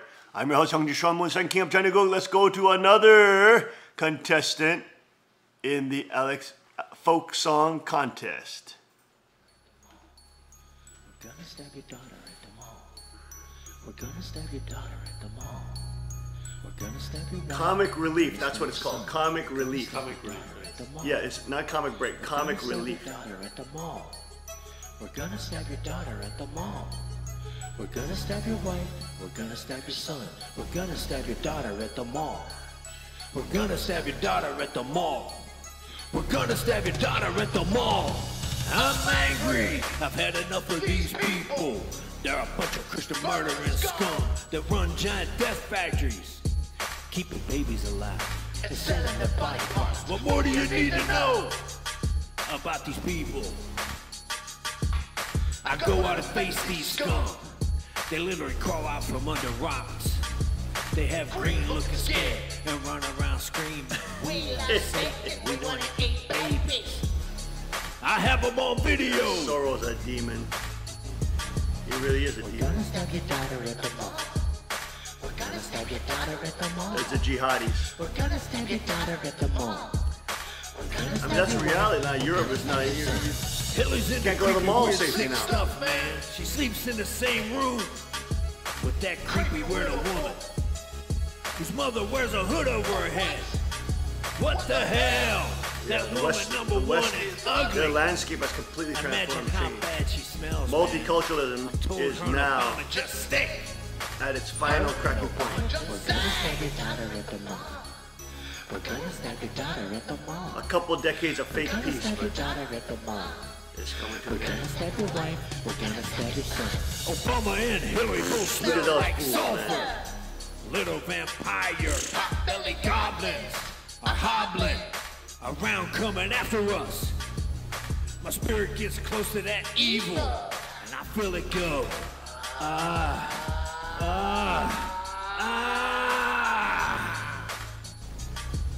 We're sick of this self-centered crap. We don't even notice hell rising up against us. Millions of people pouring in of the very worst type. And I'm so pissed. We're gonna stab your daughter at the mall. We're gonna stab your daughter at the mall. We're gonna stab your daughter at the mall. We're gonna stab your wife. We're gonna stab your son. We're gonna stab her with a butcher knife. And the police chief's gonna say, we love our Somalis. We love our Muslims. Oh, they're so good. Oh, they're so sweet. We love our Somalis. We love our Muslims. Oh, they're so good. Oh, they're so sweet. We love our Somalis. We love our Muslims. Oh, they're so good. Oh, they're so sweet. We're gonna stab your daughter at the mall. We're gonna stab your daughter at the mall. And there you go. Another contest entry. Who will win the $20,000 prize? $10,000 for the best cover, $5,000 from film for the best location, and $5,000 for best audience participation. There's one done in Times Square, which is really good. This one is a Gregorian chant, which is not that artistically done, actually. But there you go. There's another one on Times Square about when a three group of kids go out and do the chant, do the song in Times Square, and get a whole bunch of reactions. Go ahead, guys, pick that up at Times Square. Alex Jones Folk Contest song, Times Square. I can't pull that up right now. But in top news, other top news, liberal terrorist shoots and kills GOP committee man. Violent leftists continue attacking conservatives. InfoWars breaks that down. Jennings apparently has been shot and killed. GOP committee man has been murdered. Buy our products and then write a review. That is what ticks these people off more than anything, is the fact that all of our products have thousands of 5-star reviews. Well, not the new ones, I guess, but you can see for yourself. So be sure to go and take 50% off as well. Oil of oregano, 40% off. Baking mega special is going to hit feed now when they try to set us up and try to do something bad to our products. Well, we've got BuzzFeed that tested them in triplicate. So isn't that nice? So be on the lookout for the BuzzFeed special at InfoWarsStore.com. That's sure to be a doozy. All right. Let's get into some of the news that was breaking today. We know that Democrats and people like Bernie Sanders and Chuck Schumer, I'm serious, every day there's a news story about rats in New York City. Now apparently, first they were jumping, or they got bigger than ever. Now they're jumping into cribs or something. The biggest rat in New York City is still Chuck Schumer. But they've been instigating violence. The New York Times prints a story talking about a GOP baseball practice, and then a leftist nut that voted for Bernie Sanders, probably heard Bernie Sanders say that Trump care is basically death to people, and then he goes out and shoots Steve Scalise. Well, now you've got another story. Neighborhood dispute ends in fatal shooting in West Goshen. So now you've got a politically charged assassination. Clayton P. Carter III is the lunatic, and he's an anti-Trumper. Shocker. At West Goshen, Pennsylvania man shot his GOP neighbor twice in the head and killed him late Monday night. Clayton Carter, an unhinged anti-Trump fanatic, shot his neighbor twice in the head on his neighbor's property. Wow. Clayton Carter has anti-Trump signs sprinkled on his lawn. He has a history of arguments with neighbors, and now he has killed somebody. A hate crime, a politically motivated hate crime, stewed up by fake news on CNN and MSNBC, lying about Trump all day, stirred up by people like Bernie Sanders telling you that Trump is a Russian agent, that Trump is going to pass health care that's going to kill your grandma. Look at that idiot. Lies. And now another conservative has been shot because of leftist terrorism. You've got radical Islamic terrorism, and you have radical liberal terrorism. Yes, that is what this is called. So, let's see if anybody decides to cover this story of Clayton Carter, an anti-Trumper, probably voted for Bernie, probably voted for Clinton, goes out and shoots a GOP committee man. Oh, while his wife was watching too. Good. Oh my gosh. This is why when you have a concealed carry permit, even on your property, you have to carry your firearm. You know, you have to carry your firearm. This James Yeager talks about that all the time on Tactical Response. He talks about get your damn firearm on. Part of your duty. Keep it on when you get up. You keep it on you, and when you go to bed, you take it off. When you're walking around the house, when you're in the kitchen, you're equally as vulnerable. You keep it on all wherever you are. It's not for just when you go outside. If it's not within hand's reach, your weapons are not within hand reach, you don't have any weapons.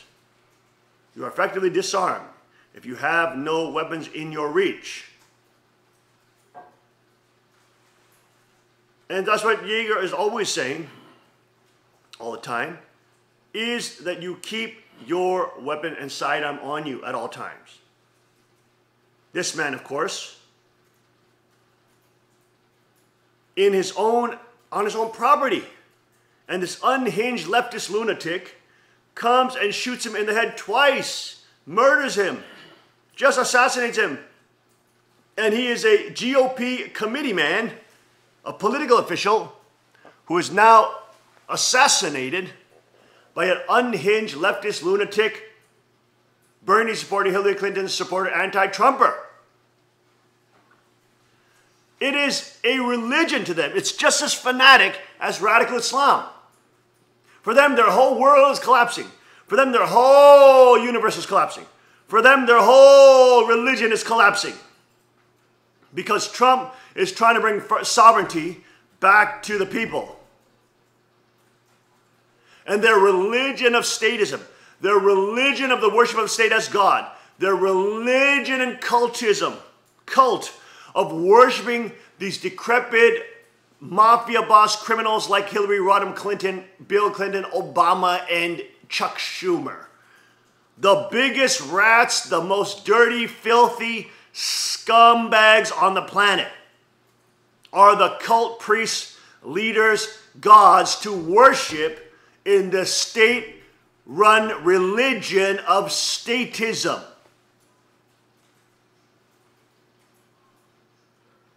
And because they feel that their religion is being eradicated because Trump got rid of TPP and unfair trade deals, because he's getting rid of NAFTA, because he's trying to allow us to compete on a level playing field and get rid of the incredible import taxes, trying to allow us to do business with other countries that share our values, trying to support other countries like Poland, the EU, that want to leave the EU.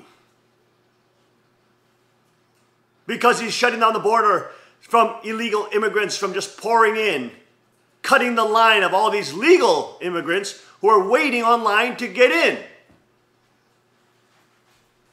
He's bad because he's going after the state gods. And so now you see them resorting to murdering, assassinations, cold-blooded killing. Because in the end, we all know that the statist religion is a communist cult. Its purpose there is to make people mentally ill and give them the STD of communism. Give them the socially transmitted disease of collectivism.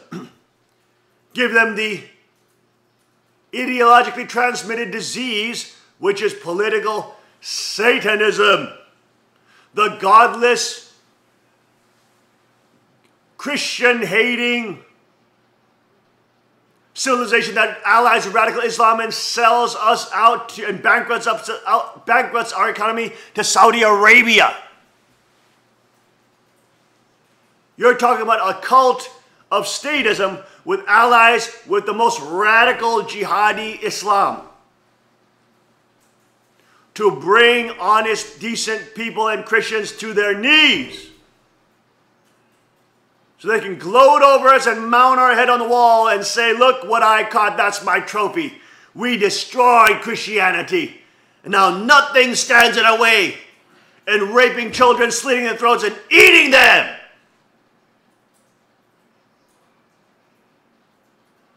These are the Luciferian Satanists that are actually on this planet. And here we go in a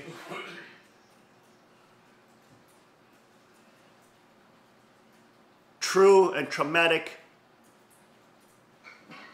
nature. The liberal terrorist shoots and kills GOP committeeman. Congratulations, CNN. You are ISIS. Just like ISIS motivates radical Islamic terror, CNN motivates radical leftist terror. So congratulations, CNN and MSNBC and Rachel Madcow. Another one under your belt. Steve Scalise, and now another one.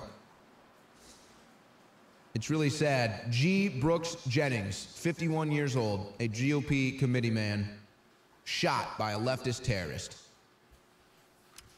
Speaking of... This is why we need more committeemen who are understanding that we are in a war. You can't just prance around town thinking that it's 1960. We are in a cultural full spectrum war. We don't want it to go hot, obviously. Nobody is looking for a fight on the Patriot side. It's idiots who don't know how to fight that are always trying to pick the fights. It's people who know how to fight that don't want to fight. Because we don't want to see useless life. We don't want to see useless termination of life. The libertarian and patriot movement is winning the war of ideas, is winning the debate, is winning the argument, is winning the cultural war, is winning the discrediting of the fake news media conglomerates that ally with radical Islam and collude with centralized governments to tax farm people as a cash crop. Do you understand? To them, you are just a piece of corn. You are a cash crop. To them, you're a fat cow walking around to be harvested.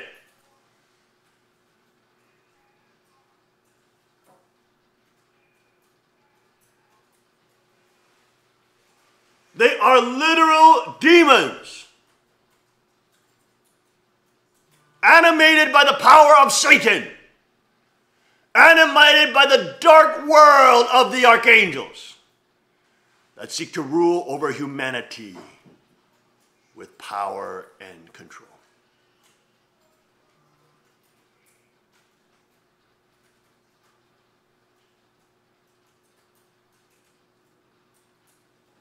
another GOP member now is assassinated and murdered by an unhinged leftist lunatic who has now been compelled by CNN, mainstream media, and MSNBC, you name it, to step it up to the next level of violence. They've been calling for the death of Trump. They've been calling for the beheading of our president. They've had pictures with Kathy Griffin holding a bloody, decapitated head of Donald Trump, the 45th president of the United States, duly elected. We are now in a state of affairs where even mainstream news anchors like Sean Hannity and Lou Dobbs are saying that we are in a soft coup and a state of clear and present danger. It's time, folks, to get on our knees and pray. It's time, folks, to realize this is not playtime. It's time to realize that you better be ready to defend your life and others at any moment of any day.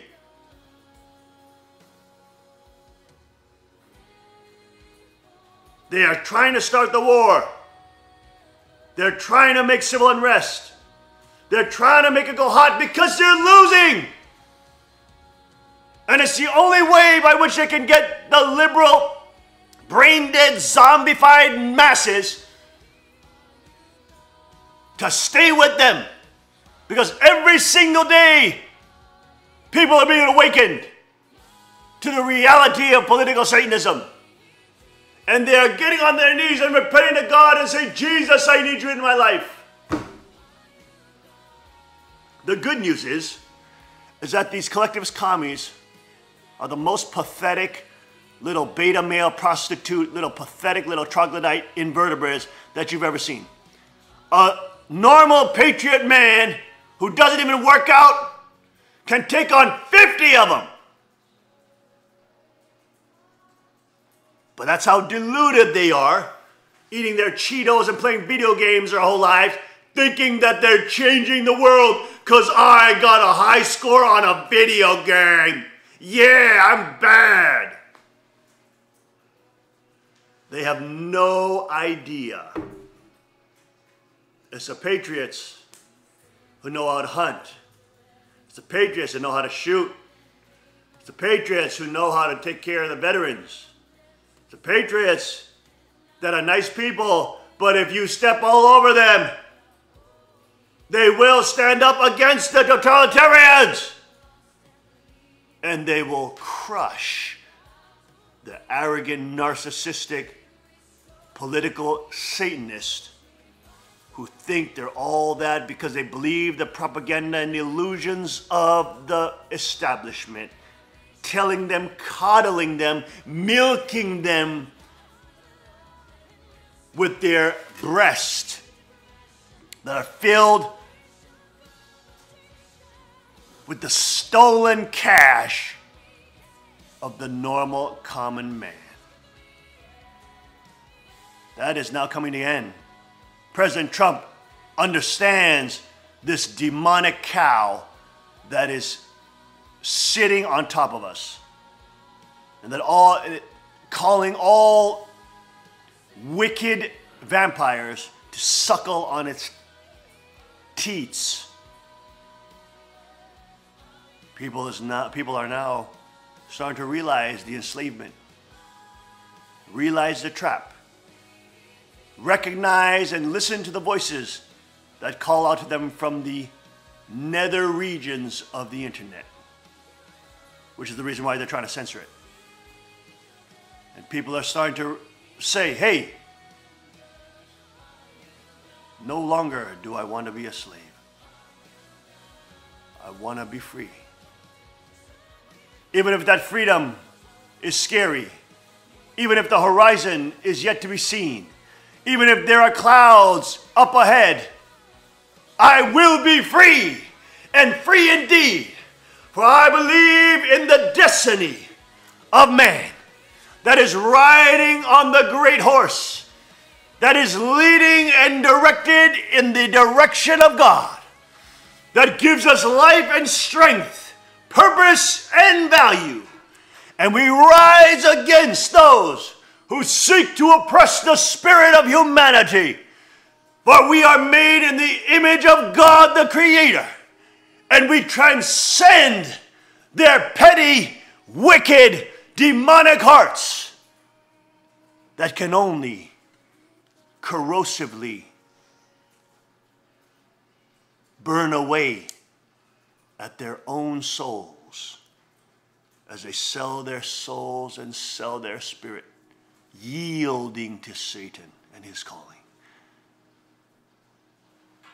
knowing that they themselves are selling out to the one that will devour them for the temporary pleasures and luxuries before they enter into that great demon's mouth, which is the reason why they fear death so much and why they want to live forever. Because a man who knows God does not fear death, and a man who knows God can stand in the face of the enemy as one man against 10,000 and roar with the voice of 10,000 lions. For he does not stand alone, but is in the company of true men and women whose spirits are welling up from the inside to rise up and transcend the fake systems of Satan and to connect and touch the hand of God, which leads us to victory, for he has already won.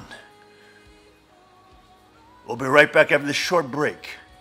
Stay with us on the King's Report.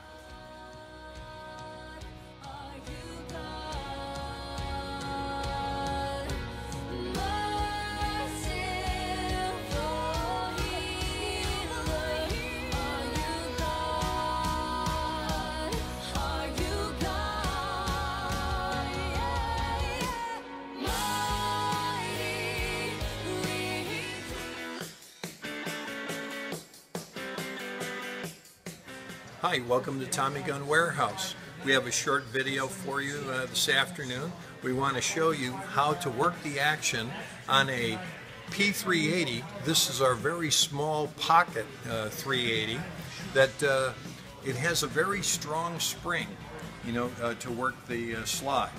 And this is because it's a very small gun, and we need to have that extra spring tension to actually make the gun work properly. So today I want to show you how to properly work the action. Ladies sometimes find it very difficult, not to mention some men find it difficult to work the slide. Okay, so I just wanted to show you how to hand a firearm to someone properly. The ejection port should be up, the slide is back, and nothing in the magazine well. Then you take this and you hand it to somebody in this manner. They should then verify that it is empty and nothing in the magazine well. And now what I want to show you is how to work the action on this P380. It's sometimes difficult for men and many times difficult for women, but if you know how, it's not that difficult. So Di is going to start out by facing at a 45-degree angle downrange. The gun is going to be, the axis of the barrel is going to be the same axis as her forearm. She's going to keep it closer to her chest, and then reaching over the top with her weak hand, she's going to make sure that this ejection port is clear, that her hand isn't in the way, because you don't want to have an accidental detonation of a primer and injure your hand. So using the upper body strength, you're going to, just work it together, push and pull at the same time, and lock it back. And it's just that simple. You might not get it the first time, but all it takes is a little practice and learning how to use your muscles, and you'll do just fine.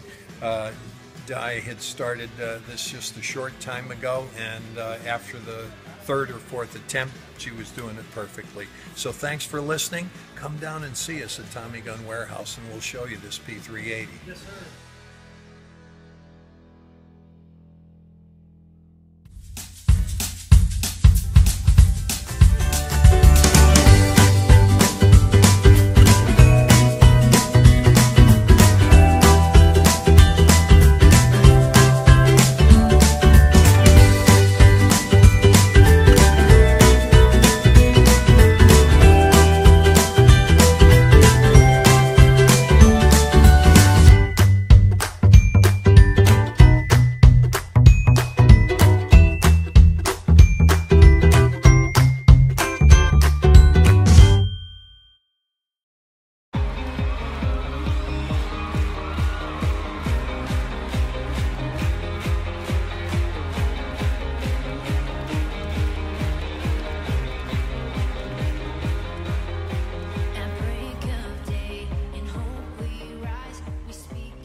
Research, and Auto Ordnance. The Carr Firearms Group. With a diverse product line that blends American craftsmanship with cutting-edge technology, it's no secret why gun enthusiasts choose Carr Firearms Group. From the Desert Eagle and Baby Desert Eagle made famous by Hollywood, the history of the 1911 and the Tommy gun, to the best in compact concealed carry, Carr Firearms Group is not only the first name in personal defense, it's a name that has earned the respect of gun enthusiasts around the world. Concealment, innovative technology, value, accuracy, and history. Carr Firearms Group. Made in the USA. Visit carr.com today.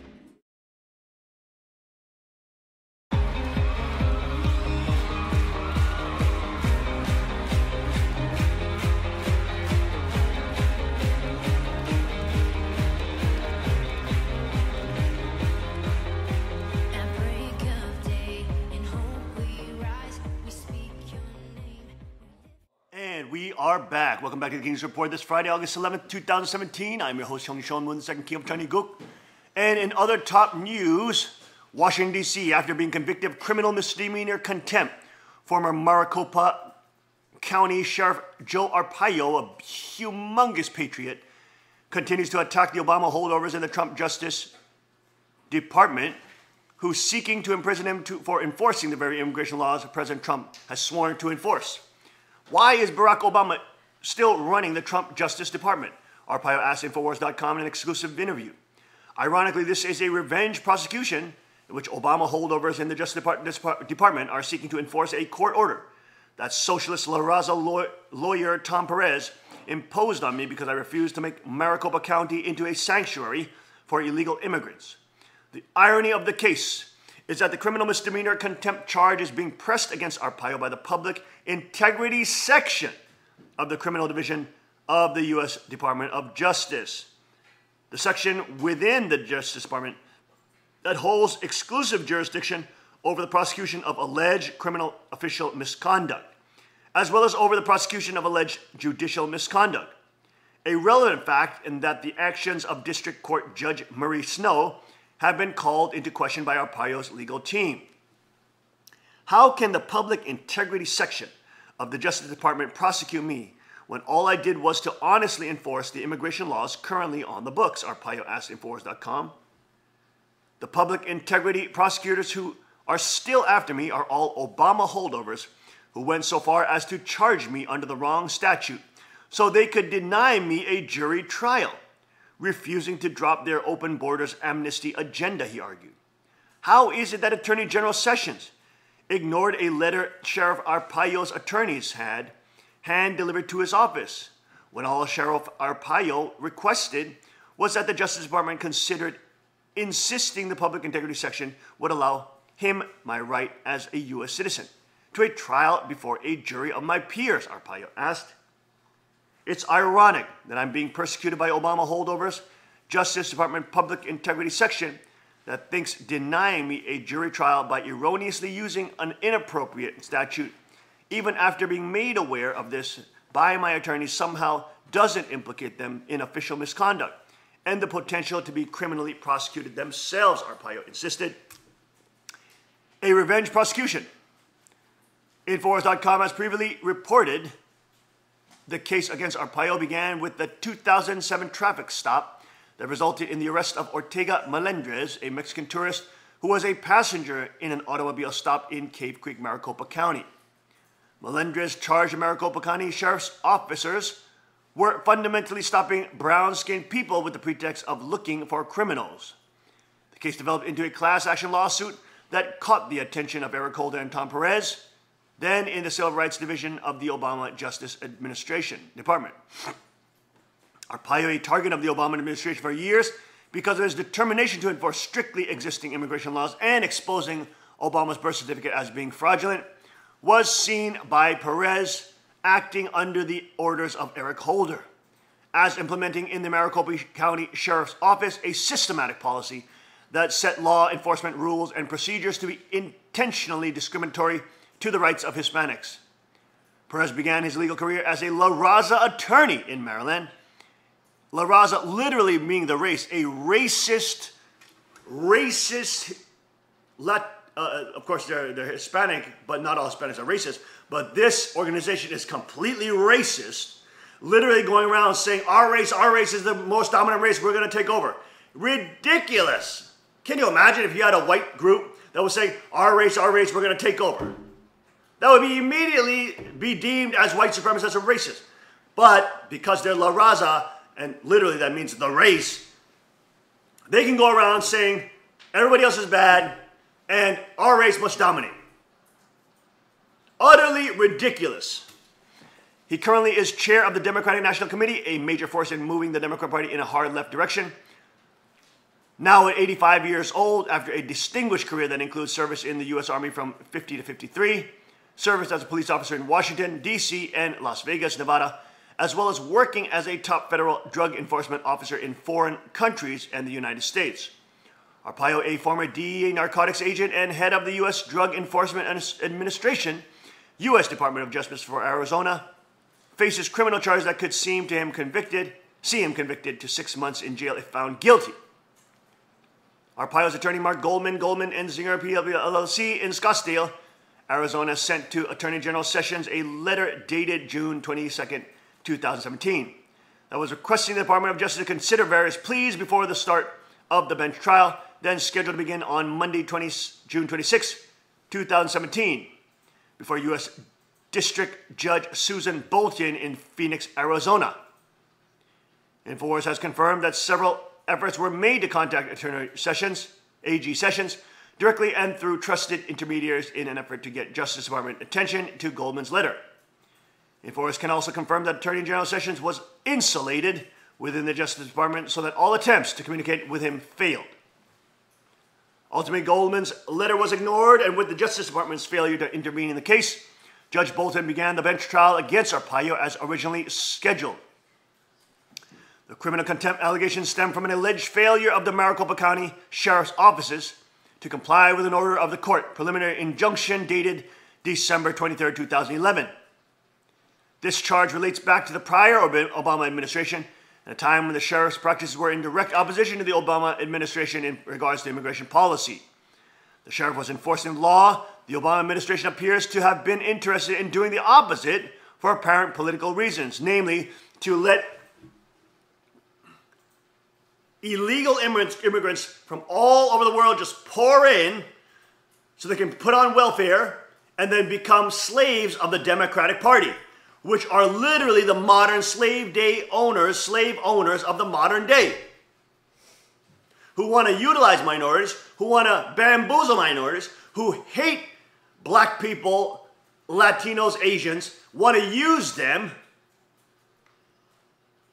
to centralize power amongst their totally literal racist white supremacist elite class that laugh at black people, that laugh at minorities, saying how stupid they are for voting Democrat.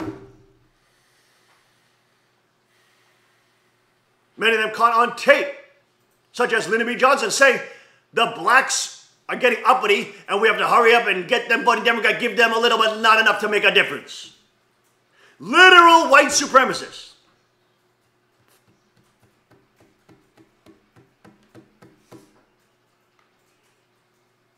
That exploit minorities and exploit poor people for their own political centralization of power. So they can rule and reign and oppress more people and fill and pad their pockets with more and more taxpayer money because they see you as a tax crop. In the letter, Goldman argued the Obama Justice Department allowed Arpaio to be charged with criminal contempt misdemeanor charges under the wrong statute, precisely because the statute of limitations on the correct statute had run out and the incorrect statute allowed Judge Bolton to deny Arpaio the right to a jury trial. Here's what Goldman wrote. Goldman also argued that Obama Justice Department had timed various announcements coincident with Arizona voting deadlines in 2016 so as to influence voters to defeat Arpaio's bid for re-election, an effort that is in direct conflict with DOJ practices instituted by Eric Holder. The announcement had an undeniable effect upon Sheriff Arpaio's campaign to be elected to a 7th term in office. Goldman wrote, the impact of Sheriff Arpaio's re-election campaign is clear. He is no longer sheriff. Trump has to hurry up. AG Sessions has to hurry up and clear Arpaio of all charges. This man is being prosecuted and hung without trial by jury by holders of the deep state, Obama loyalist, commie, socialist, political Satanists. In other top news, Goliath pedo government loses a major nemesis. Former Nebraska senator fought to expose child sex rings in the United States. Senator John DeCamp passed away recently. DeCamp left behind a heroic legacy of efforts intended on exposing the child sex slave networks operating through the United States. And all those roads lead where? Right to D.C., leading to the highest and most powerful offices in the country. Audio. Very evil person who stole money, was involved in child abuse, Satanism, and all these other things. That's what this book documents. He was an evil person. He had a lot of other people connected with him. He did not act alone. He was protected, and his little time he's going to spend in prison is probably nothing more than a respite. And I'm sure he's going to be well taken care of when he comes out.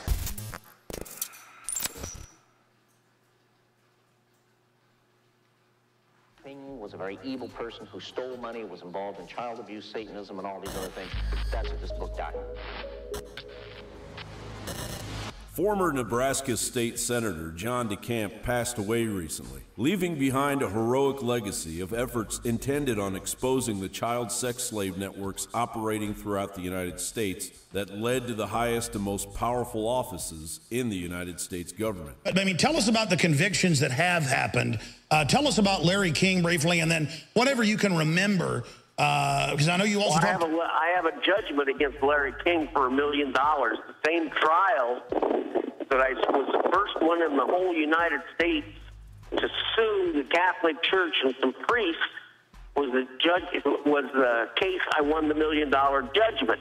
But they dismissed the Catholic Church because they said this is just absurd to accuse these priests of this. The priests. That's right. You were one of the first in the. I mean, how many? I was the first case in the United States, and I ended up winning $1 million judgment after trial, and then trial just separately on the damages, and I won $1 million. Well, actually, $1,200,000 for the kid who was just one of the kids. Sir, specifically, Larry King, the guy that sung the Star Spangled Banner at the Republican National Convention, Republican pimp, he went to jail, too.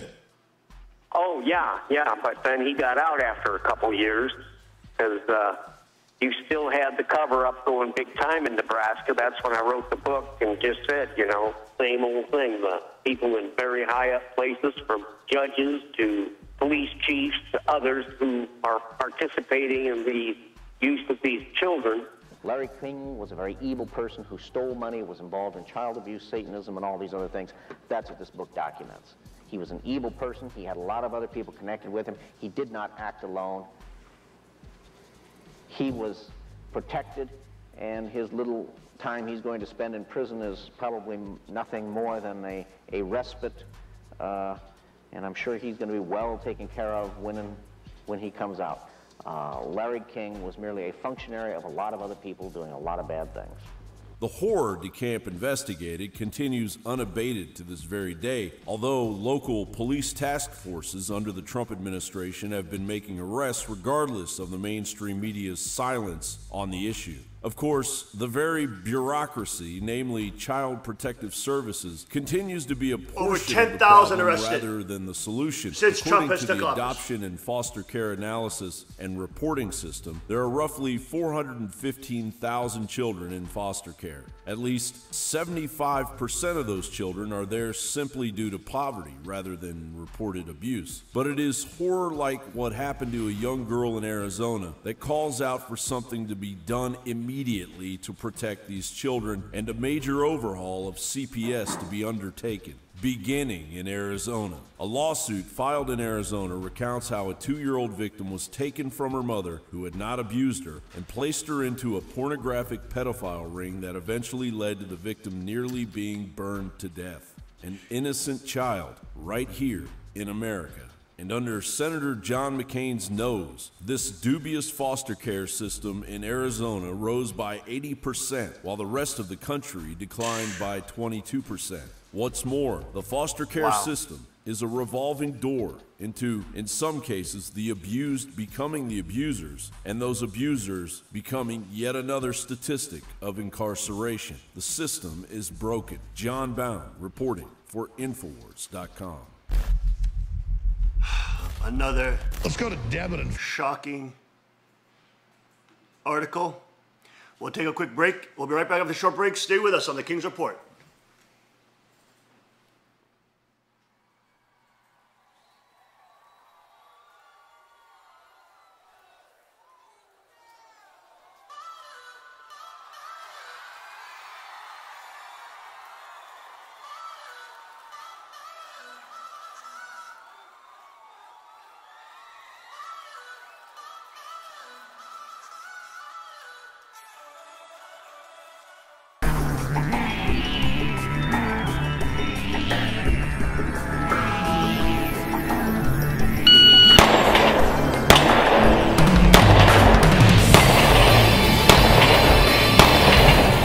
$6.58.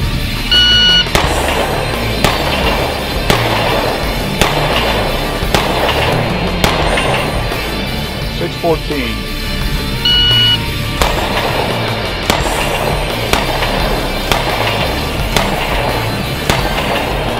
$6.46.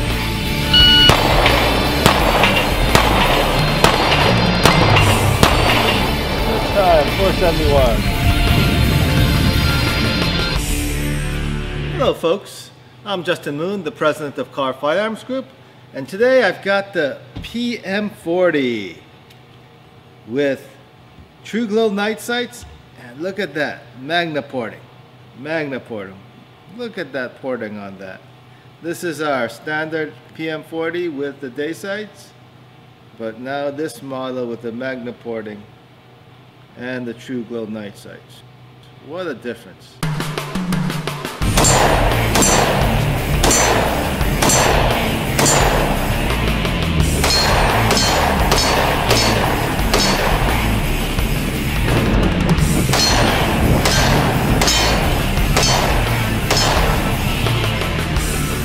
The .40 caliber PMs have a reputation for being quite a bit of a kicker. They do kick a lot. And so we put the Magna porting on these PM40s, and boy, what a difference does that make. It really makes this PM40 shoot a lot softer, reduces the muzzle flip, the recoil comes straight back into you, and becomes a very manageable pistol.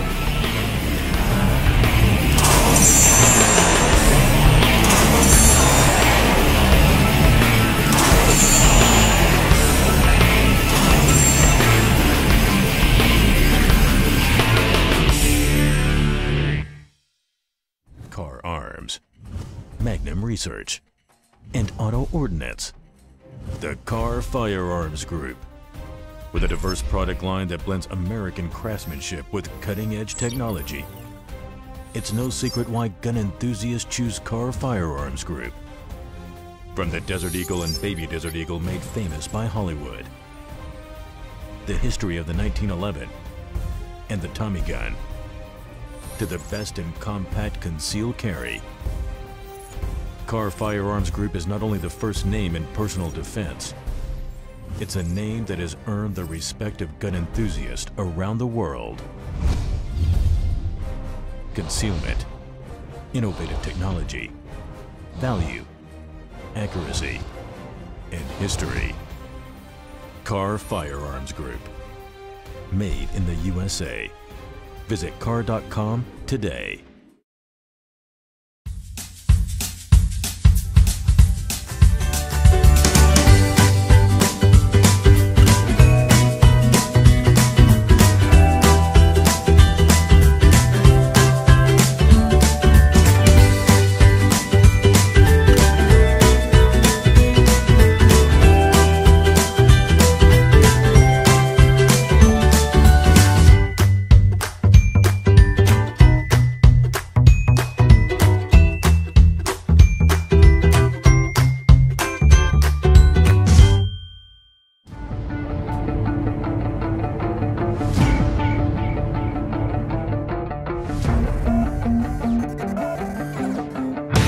I'm down here at the range today. I just learned a new technique from the father of the .44 Magnum, Elmer Keith, which is called shooting out of the notch, which allows you to make really long distance shots and still have an extremely precise sight picture. So I brought my CW9 Kahr down, and with this little gun, we're gonna shoot this little munchkin at 200 yards up in the hills, applying this technique, and hopefully we'll make the shot. To apply this technique, instead of using the blade of the front sight lined up with the top of the rear sight, I'm going to take the dot of the front sight and raise it up so that it's out of the notch, but I'm still going to keep the front sight on my target. Bringing that front sight up like that is going to compensate for the bullet drop over that excessively long distance with just this little gun. So if applied right, we should be making contact. Let's see how it goes.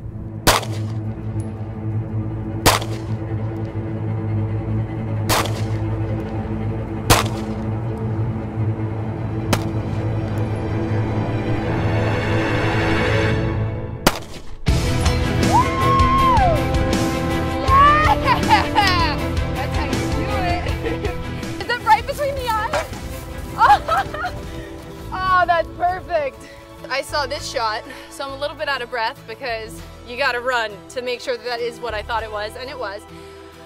So while making this shot, from that distance with these white dot sights, it literally would cover the entire target. You couldn't see what you were shooting. So using the Elmer Keith technique, you were able to raise it out of the back notch, I can't breathe, out of the back notch, allowing you to keep your accuracy, aim, and also still see the target, which is key because it was a hard shot, not gonna lie.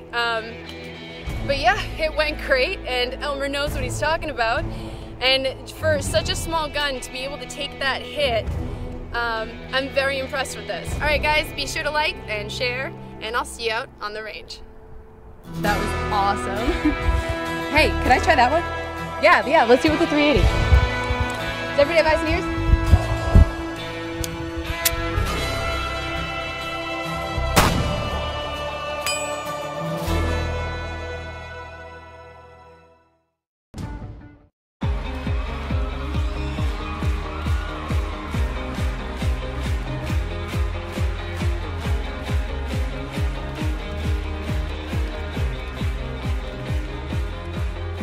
At break of day, in hope we rise, we speak.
we are back. Welcome back to the King's Report this Friday, August 11th, 2017. I'm your host, Sean Moon, the second king of Chanigug, here joined today with Tom Chief Burke, a tremendous patriot, veteran, special forces, you name it. He's done it all, stood on the front lines to defend liberty and freedom worldwide. Of course, also entrepreneur, business owner, CEO, amazing developer and founder of TickKO. Hey, one of the best non-GMO, organic, natural ways to defend yourself when you go out and enjoy God's beautiful creation. Because as we know, even Lyme disease was created off of Plum Island, off of Long Island, in a biotech laboratory. Biotech laboratory. Isn't it interesting that Lyme's disease starts spreading from Plum Island and then takes over the entire U.S. continent? Isn't it funny that the federalized archangel doesn't want you to recreate in the outdoors? They don't want you to learn the skills of outdoorsmen. They don't want you to be self-reliant. They don't want you to be able to hunt and fish and be able to cut wood and be able to, make primitive shelters and survive off the landscape. They don't want you to have those skills. They want you to be dependent on the state. They want you to be dependent on government housing. They want you to be dependent on everything because the state is God and the state is your savior in that cult which controls and oppresses over half the population of the United States of America. It is a sad state of affairs, but that is what we're in. Top investor Jim Rogers saying that the biggest crisis in his life, financial crash, is on the horizon.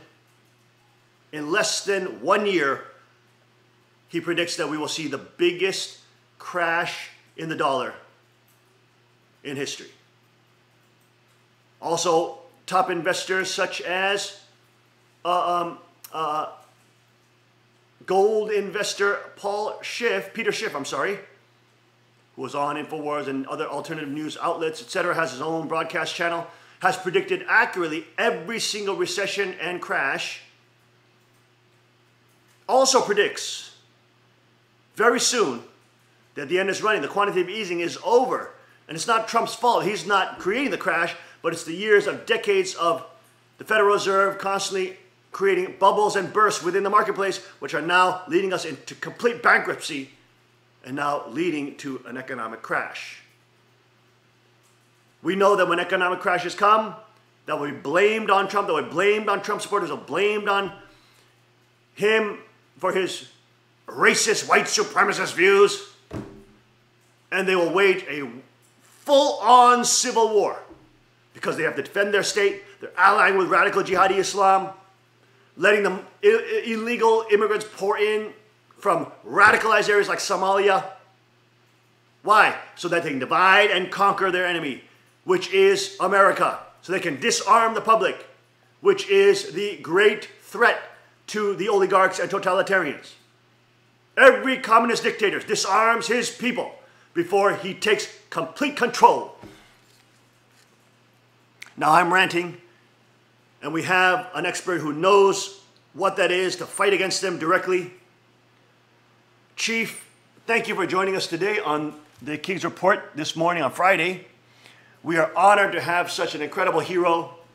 Can you tell us a little about your past and your experience in directly fighting, saving people's lives, but standing against some of the worst totalitarian regimes on the face of the planet? What was your living experience of such things? Go ahead, Chief. Well, first of all, it's a great honor for me to be here with you. It's a great honor. And we were formed as a military operation in 1959. That's why this patch, which is the truth. It's 1959 to 1975 was the Vietnam War. We went in to rescue people. We were training what we called LRPs, long-range reconnaissance patrols, which was formed under the Special Operations Group of Vietnam called MACV, MACSOG. This group was divided into 3 areas. We had the North group. That's why you'll see the patch, the SOG patch with the N on it for the North and M for the middle, and the South is this one here.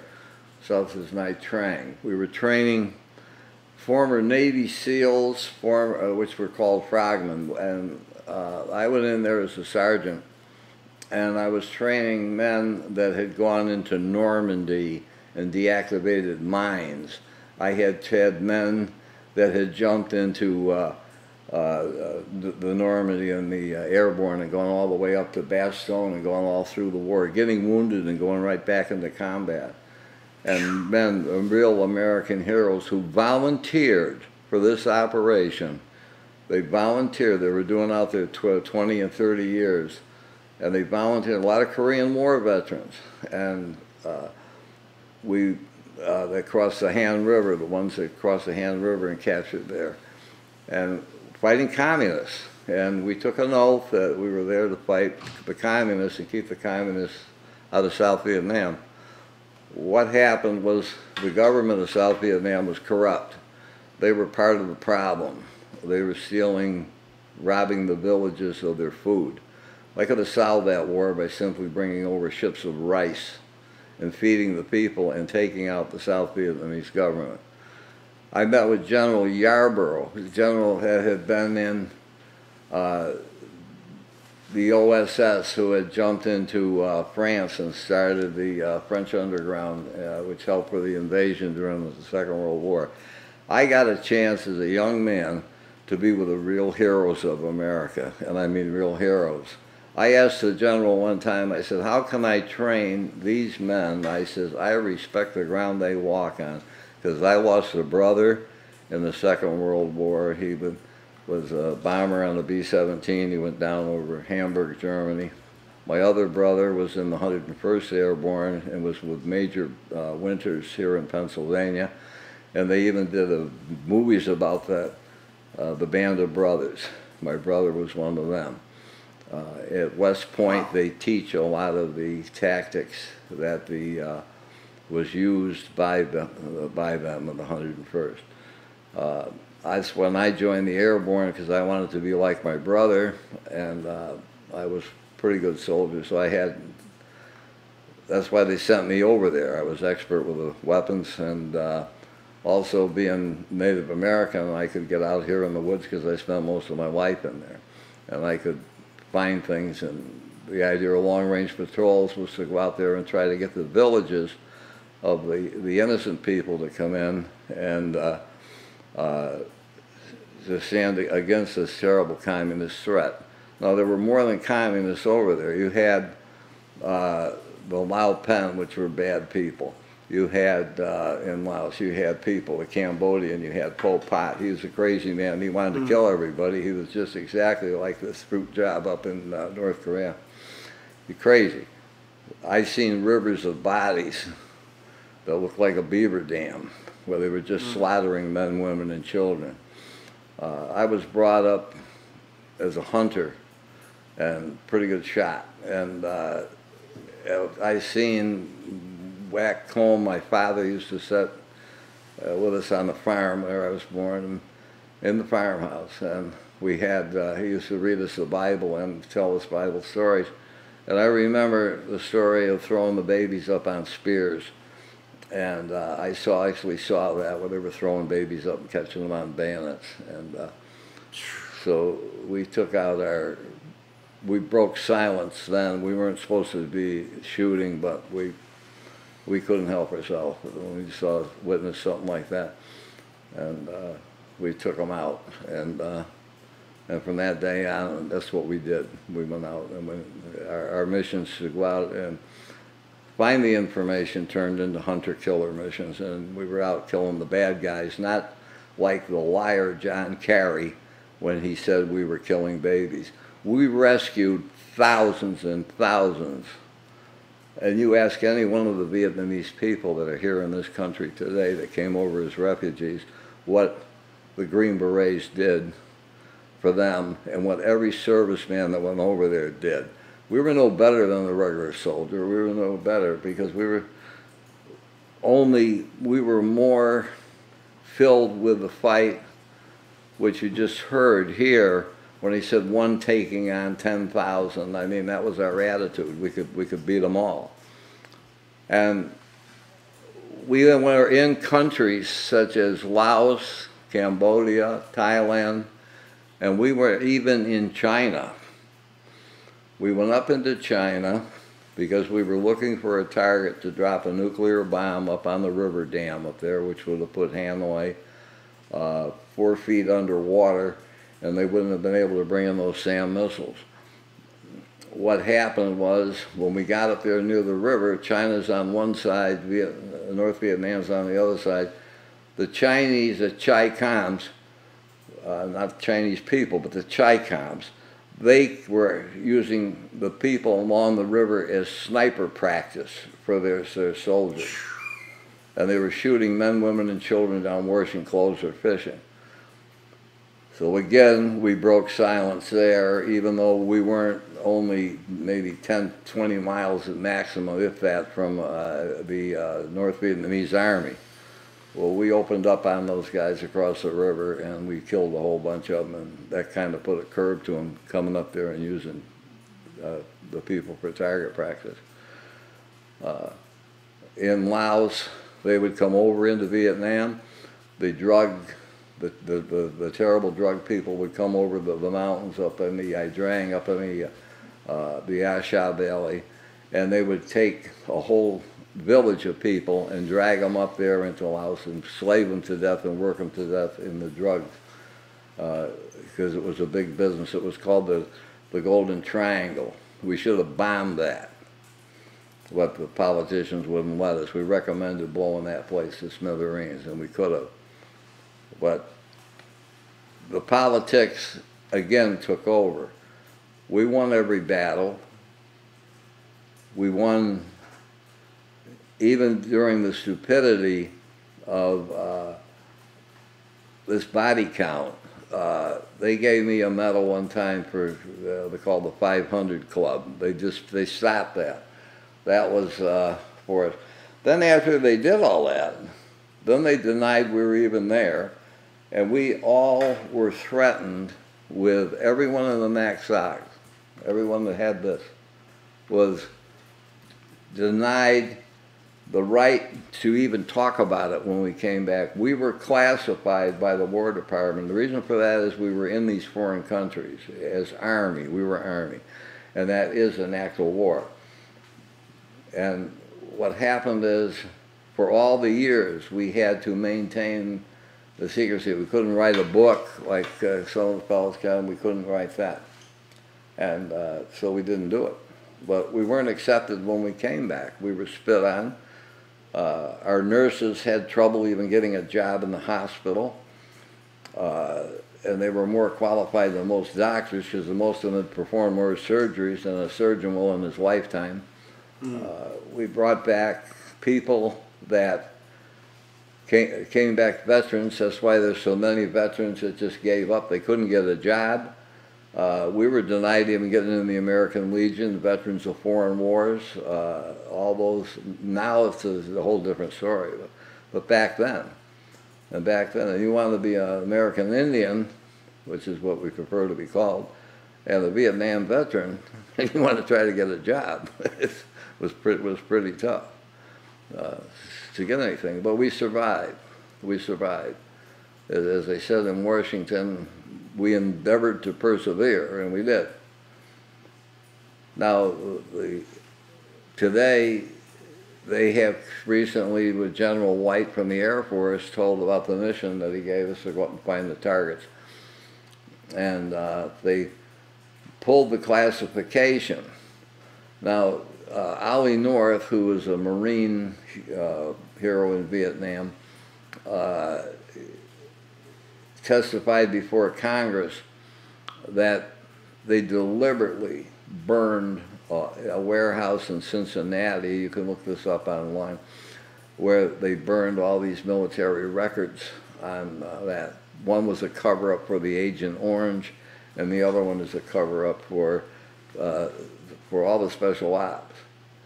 And here was American heroes, the real deal people, we call them, that were held under the threat of going to jail if we said that what I just have said here today. I could have done 25 years in Leavenworth for what I just said today. These are the facts. We saved thousands and thousands of people from horrible, torturous deaths, working to death in the drug fields. We went up there and called in airstrikes on these people. I finally got my airstrikes in on one occasion, which happened to be a Mother's Day, when I brought back the nursing mothers over the top of the mountain back into the A shot, which is now called Hamburger Hill. And so it is terrible when you go out there and you put your life on the line. I was wounded a couple times. I got shot in the arm, in my right arm, my hand. I also got bayoneted in the neck at Wang Day, which is when they came through the wire. But that doesn't make me any better than anybody else that was there.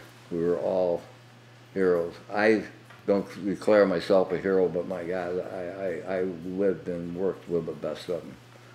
The real thing that comes out in the real, and what else hurt more than anything else was God is always with us on the battlefield. Yes. There's no such thing as an atheist in combat. Mm. No such thing. And when we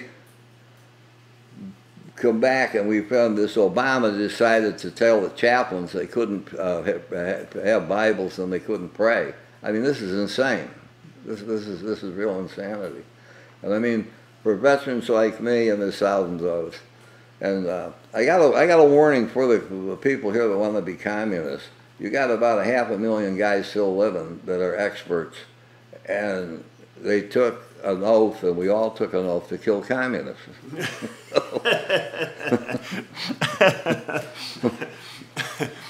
Well, this is what it's the lunacy of the left. They are pushing for socialist, communist control, centralized power, trying to do a literal coup against a duly elected president. It is a clear and present danger, according to Sean Hannity, Lou Dobbs, you name it. Everybody's now, Rush Limbaugh, everybody is now realizing how much danger the president is in. Right. We have to be praying for him. We have to hope this doesn't go hot, because goodness, that will be terrible. But if they start civil war with George Soros and the Rothschild banking cartel, etc., they are on the losing side. They are highly underestimating the potential of honest people who are hardworking and who know how to hunt and fish and no self-reliance. Highly, highly underestimating them. We'll be right back after the short break. Stay with us.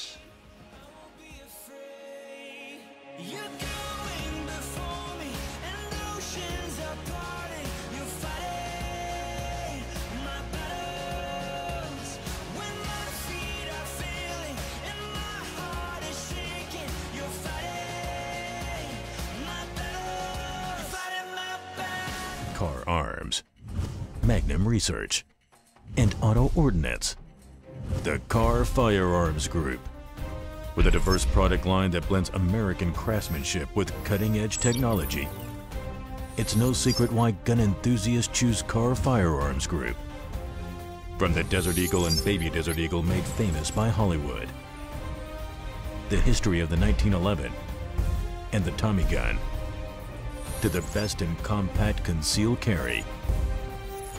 Car Firearms Group is not only the first name in personal defense, it's a name that has earned the respect of gun enthusiasts around the world.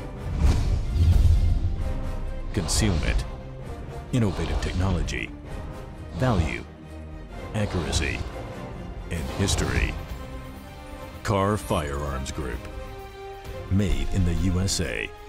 Visit carr.com today.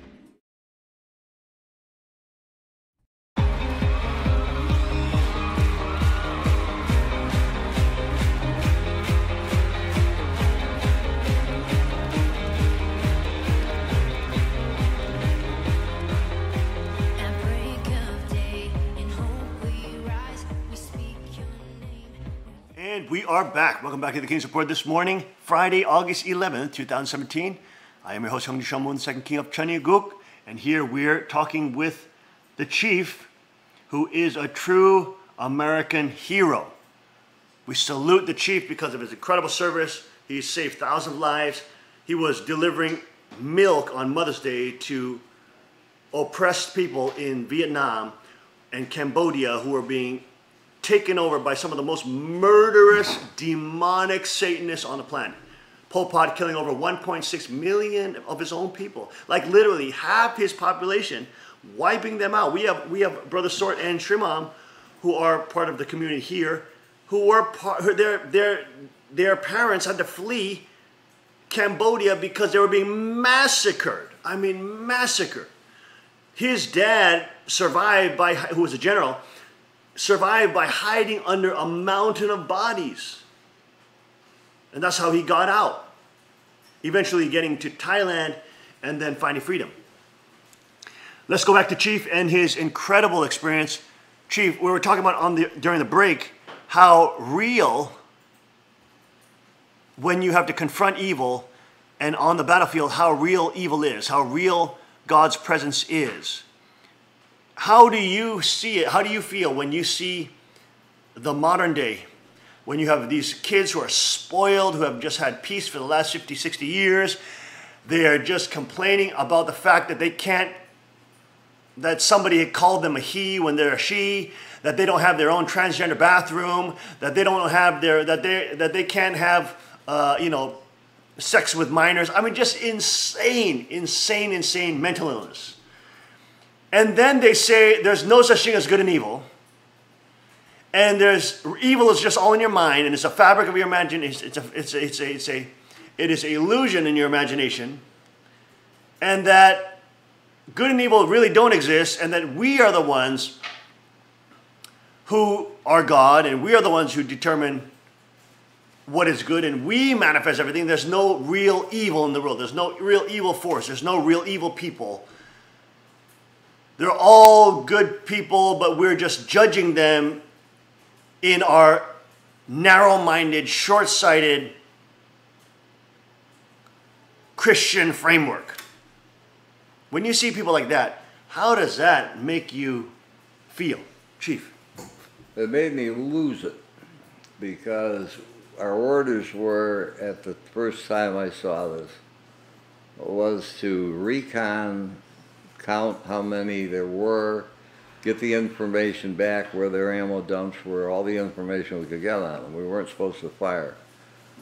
When I saw, which I previously mentioned, I saw them take this baby away from this mother, and that they were going to rape and throw him up in the air and catch him on a bayonet. Jesus Christ. That's evil. And that's when I lost it. And that's what gave birth to what we call running fire.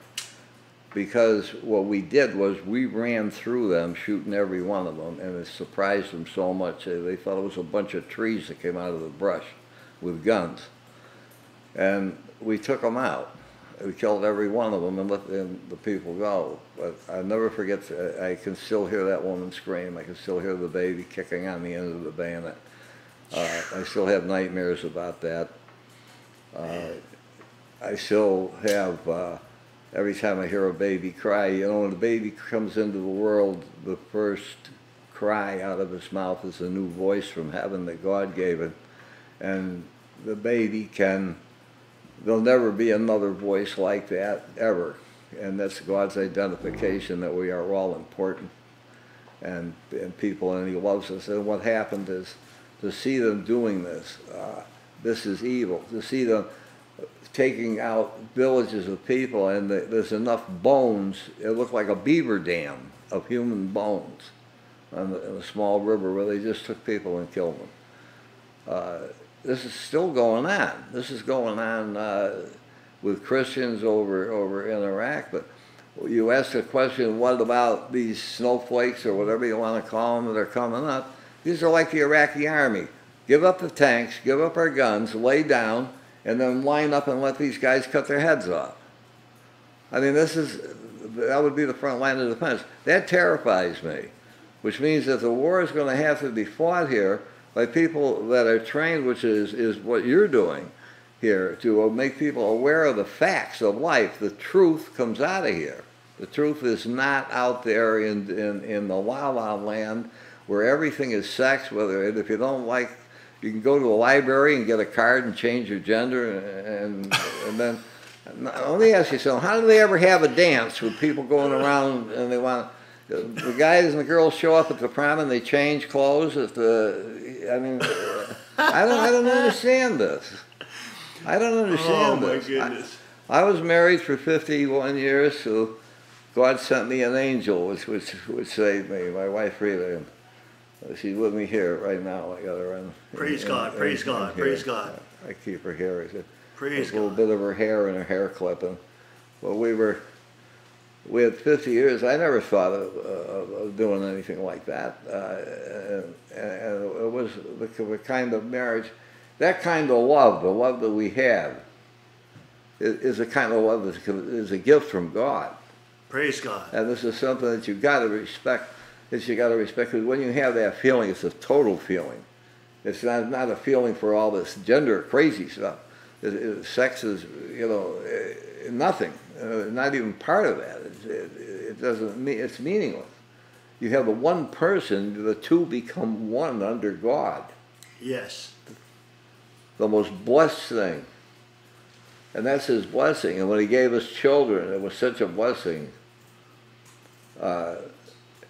to have such wonderful children. One of my sons is married to a Korean, and my other son is married to a Vietnamese. Wow. So they didn't hear any prejudice or anything coming out of me when I came back, even though that nut up in North Korea, I'd like to pop him in the head with a bullet and stop whatever he's going to do, because he could start a nuclear war. Yeah. We have a weapon that could stop that. It's called the Davy Crockett. If we put 20 of them along that line, we could take out that whole line of artillery that's aiming at Seoul. Well, I don't know if I just blew a military secret,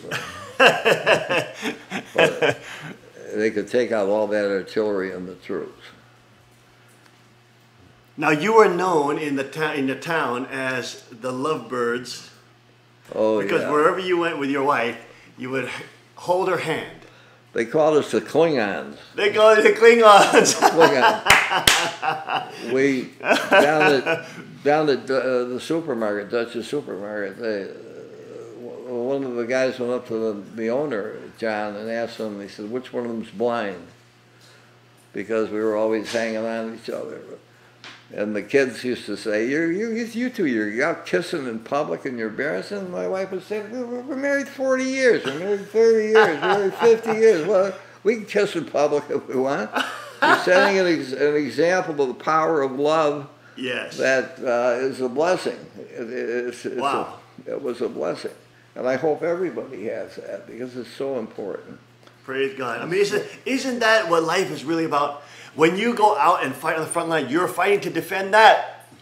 You're fighting to defend the sanctity of marriage, fighting to defend the sanctity of man and woman. You're fighting the sanctity of all these things, which they're trying to scramble up, confuse everybody, give everybody mass hypnosis, mass psychological illness, so that nobody thinks they're a man, nobody thinks they're a woman, they think they're an animal. There's one guy who had surgically his ears removed and put horns in his head and considers himself a dragon, and you're supposed to allow this fantasyland insanity, because that's how they keep you on these little ghettos, keep you on your little Fantasyland crusade of social justice and civil rights activism that is really not civil rights activism. None of these people, none of these transsexuals are slaves.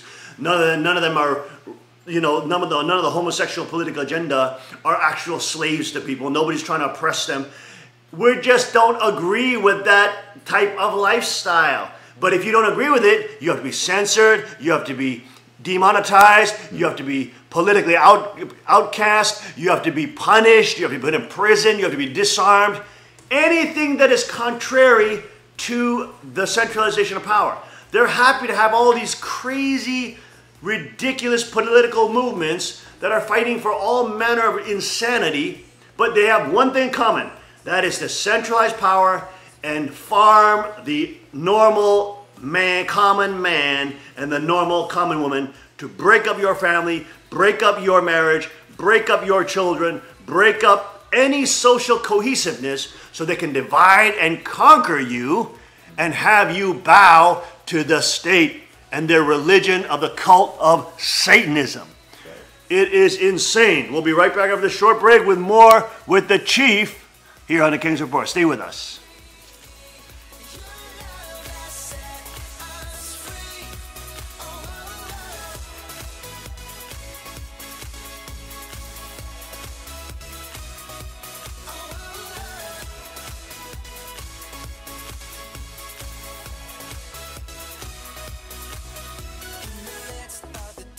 Car Arms, Magnum Research, and Auto Ordnance.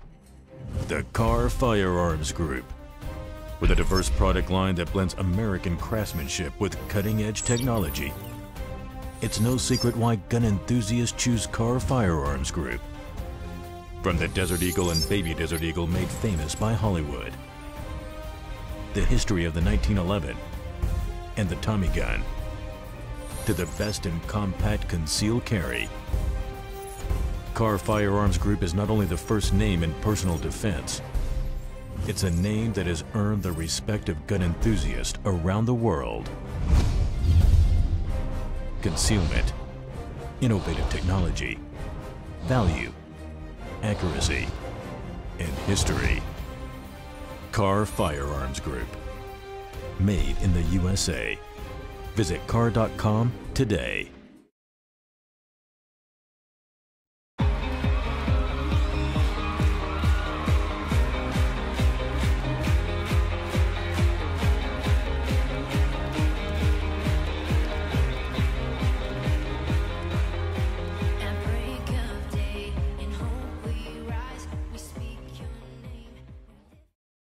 And we are back. Welcome back to the King's Report this Friday, August 11th, 2017, on our final segment here with Tom the Chief Burke, a true patriot, hero of Special Forces, and great businessman, husband, father, you name it. He's done it all. Let's go through quickly the headline news of the day. John Bel Edwards declares state of emergency over New Orleans flooding concerns. Bezos falls to number 3 after the sell-off erases $2 billion of his fortune. Tech billionaire's lead declines with $13.8 billion drubbing. Spain's Amancio Ortega reclaims the number 2 spot behind Bill Gates. It's interesting that as Sanctuary is trying to step away from Amazon, he's starting to drop. That's a good sign, good sign. Micro and macro right there. As reported, Jim Rogers says the biggest crisis in his life is less than a year away. In Kansas, a very fresh face is running for governor. Thanks to loose election rules, a 16-year-old is seeking the state's highest office before he can actually vote himself. Look at that. Gubernatorial candidate Jack Bergenson, probably one of the youngest ever to run for governor, at least in Kansas. If I can interrupt just a minute, President Trump put out a tweet about 20 minutes ago. Military solutions are now fully in place, locked and loaded. Should North Korea act unwisely, hopefully Kim Jong-un will find another path. Another tweet by the president that just came out right now as we report. Also, YouTube cracks down on Diamond and Silk, demonetizes 95% of their videos for supporting Trump. Anybody who supports Trump is literally an enemy of the state, according to the deep state Obama holdovers. This is absolute treason. They are participating in open sedition against a duly elected president. This is unprecedented. I mean, what Nixon did is patty cake compared to what Obama and Hillary did. It is ridiculous. Thank God AG Sessions is starting to lean towards moving on Hillary, offering her a plea bargain. It was in the top news that we reported yesterday. Probably not going to take that plea bargain because she's such an egoist, maniacal maniac. But at least the Justice Department is starting to focus on her and starting to clean it up, even though McMaster is now confirmed by Israeli intelligence directly communicating with one of the most international criminals on the planet, George Soros, on a daily basis, trying to do subterfuge on the Trump administration and trying to ally with Mattis and Kelly to isolate the president, to separate him, and to bring him on to the Rhino-Republican warmongering constant warfare that we've had for the last 40 years plus. Endless wars, especially after 9/11. Just insane. So it is more important than any time to be awake. It's such an intense time. Gene editing spurs hope for transplanting pig organs into humans. Again, doing more genetic modification. God warned about this in Genesis 6. It comes back to the days of Noah. There's a warning when you start messing with the genes. Start creating splicing animals with human beings, trying to make all manner of demonic species. Also in other top news, New York Times confirms Mueller fishing expedition behind FBI raid of Paul Manafort. And Chief mentioned Revelation 12. It's not a coincidence, but the Spirit of God, that there are 12 critical events that are going to happen over the next 40 days. Here's an article from Michael Snyder. In the next 40 days, 12 critical events will happen. On August 21st, the Great American Eclipse will sweep across portions of Oregon, Idaho, Wyoming, Montana, Nebraska, Iowa, Kansas, Missouri, Illinois, Kentucky, Tennessee, Georgia, North Carolina, and South Carolina. One of the most rare eclipses will be traveling over America on August 21st.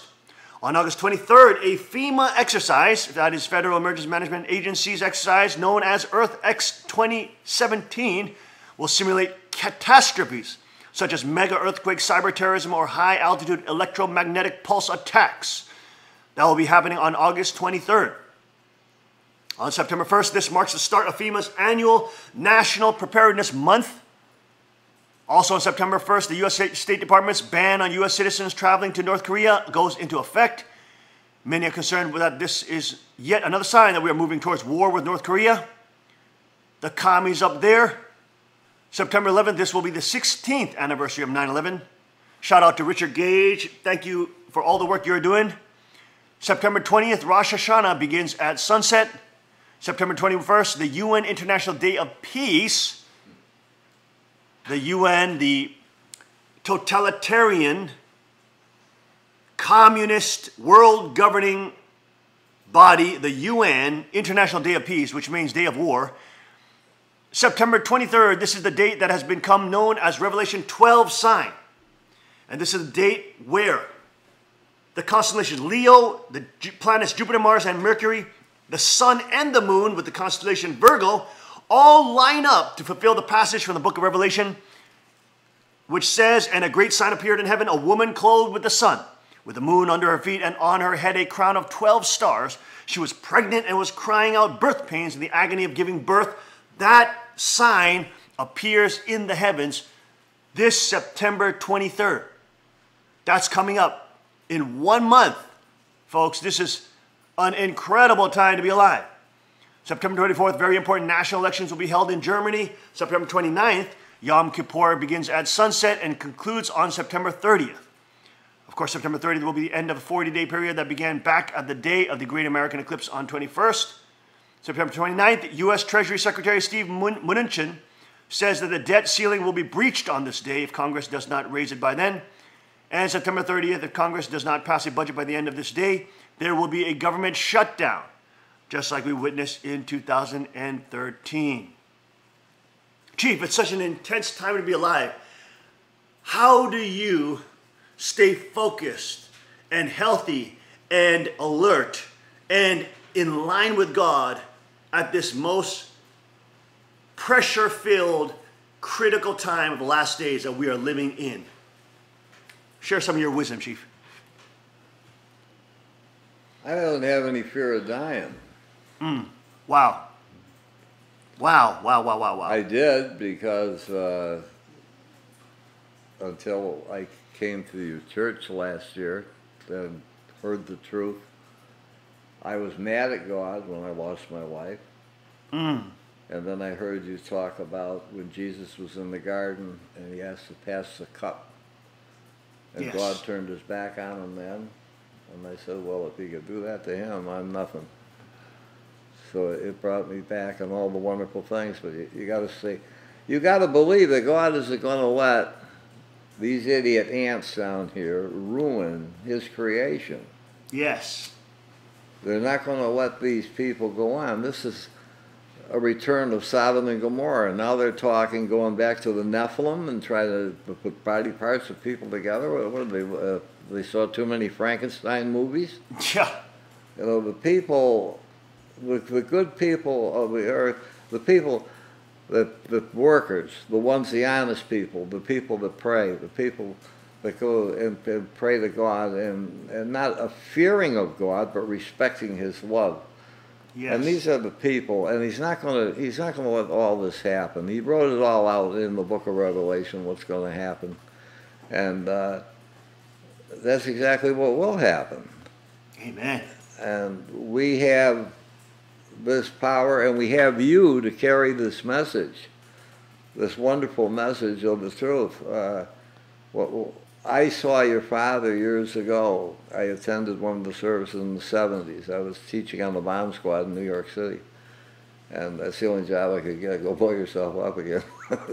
But I had and I said to my wife right then that I said, they're going to go after this man because he's telling the truth. Anyone that tells the truth, you get shouted down. You can't go to a college campus. I can't go give a talk at a college campus because of the truth. They don't want the truth. The whole thing is lies. Well, who's the father of the lie? The father of the lie is the devil. Boom. So that explains where it is. Revelation tells you where it is. Tells you what's going to happen. I have no fear. No fear of what's going to happen. I feel sorry for the millions of people that are going to be killed, but I believe that Jesus can bring them back, because I also believe if he hadn't called Lazarus by name, that whole cemetery would have got up and walked into town, and then that would have scared the blazes out of the folks, you know. Yes. Wow, you know, God is in control. You know, the book of Revelation, especially if this is the mid-trib, with the sign of Revelation 12, with the woman that is clothed in the sun and the moon at her feet and the 12 sign star, that means we're at mid-trib. And that around that time, we should also see the mark of the beast, which will influence our buying and selling. They're now in Wisconsin. That's already been reported last month now. Just a few weeks ago, they are now implanting microchips into people, telling them this will be more convenient. It's a smart device. It's going to make your life more, you know, accessible to all the different things that you want to do and all your devices, and it'll all be synced to you. Of course, there's great dangers. You have now the ability for people to track you, hit you with electromagnetic pulses. I mean, let alone having some synthetic crazy thing, computer chip in your body as if you're some kind of animal. It was not supposed to be there. It's not designed there by God to put into you as some kind of tracking chip, some kind of microchip that can control and influence your behavior. It is just insane, but we are living in such perilous, but great and terrible. This is the great and terrible day, folks. This is it. We are living in it. It's time to get right with God, folks. That is what time it is. It only gets worse from mid-trib. 3.5 years. It gets worse before God's true kingdom can be established on earth. So we have to be ready for a fight. We have to be ready for a hardship, ready for persecution, as the Bible says, as Jesus warns us. We have to be ready to be persecuted, hated, even says beheaded. Because all manner of evil is allying together to destroy the body of Christ, to destroy anybody who just wants this. You don't even have to be part of a church. As long as you want to center yourself on Christ, you are the enemy of Satan. And we are living in that cosmic battleground right now, folks. This is epic times. 2,000 years of Christian history has waited to see this day, and we are living in it. My goodness, God has chosen us to be the generation that will see His kingdom come. But there will be hardship before it. We thank Chief for joining us today on this incredibly beautiful day. Hey, all this insanity, all this craziness, you got to still make time to get out into God's beautiful creation. The hands of the maker, the hands of the artist are apparent in the handiwork of creation. Go out, connect with God, build your relationship, thank Him, praise Him this day, for He has surrounded us with incredible people, incredible relationships, incredible glory is all around us if we just open our eyes. Invite and accept Christ into your life. Make Him the Lord of your life. Stop chasing idols. Stop chasing things which you know are empty and will only lead to dissatisfaction. There is a gaping hole in every human heart that only can be filled by God. And when we have that, we have life eternal. Thank you for joining us this day, Friday, on the King's Report.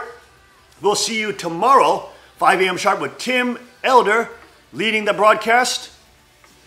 God bless, Godspeed, and may His kingdom come.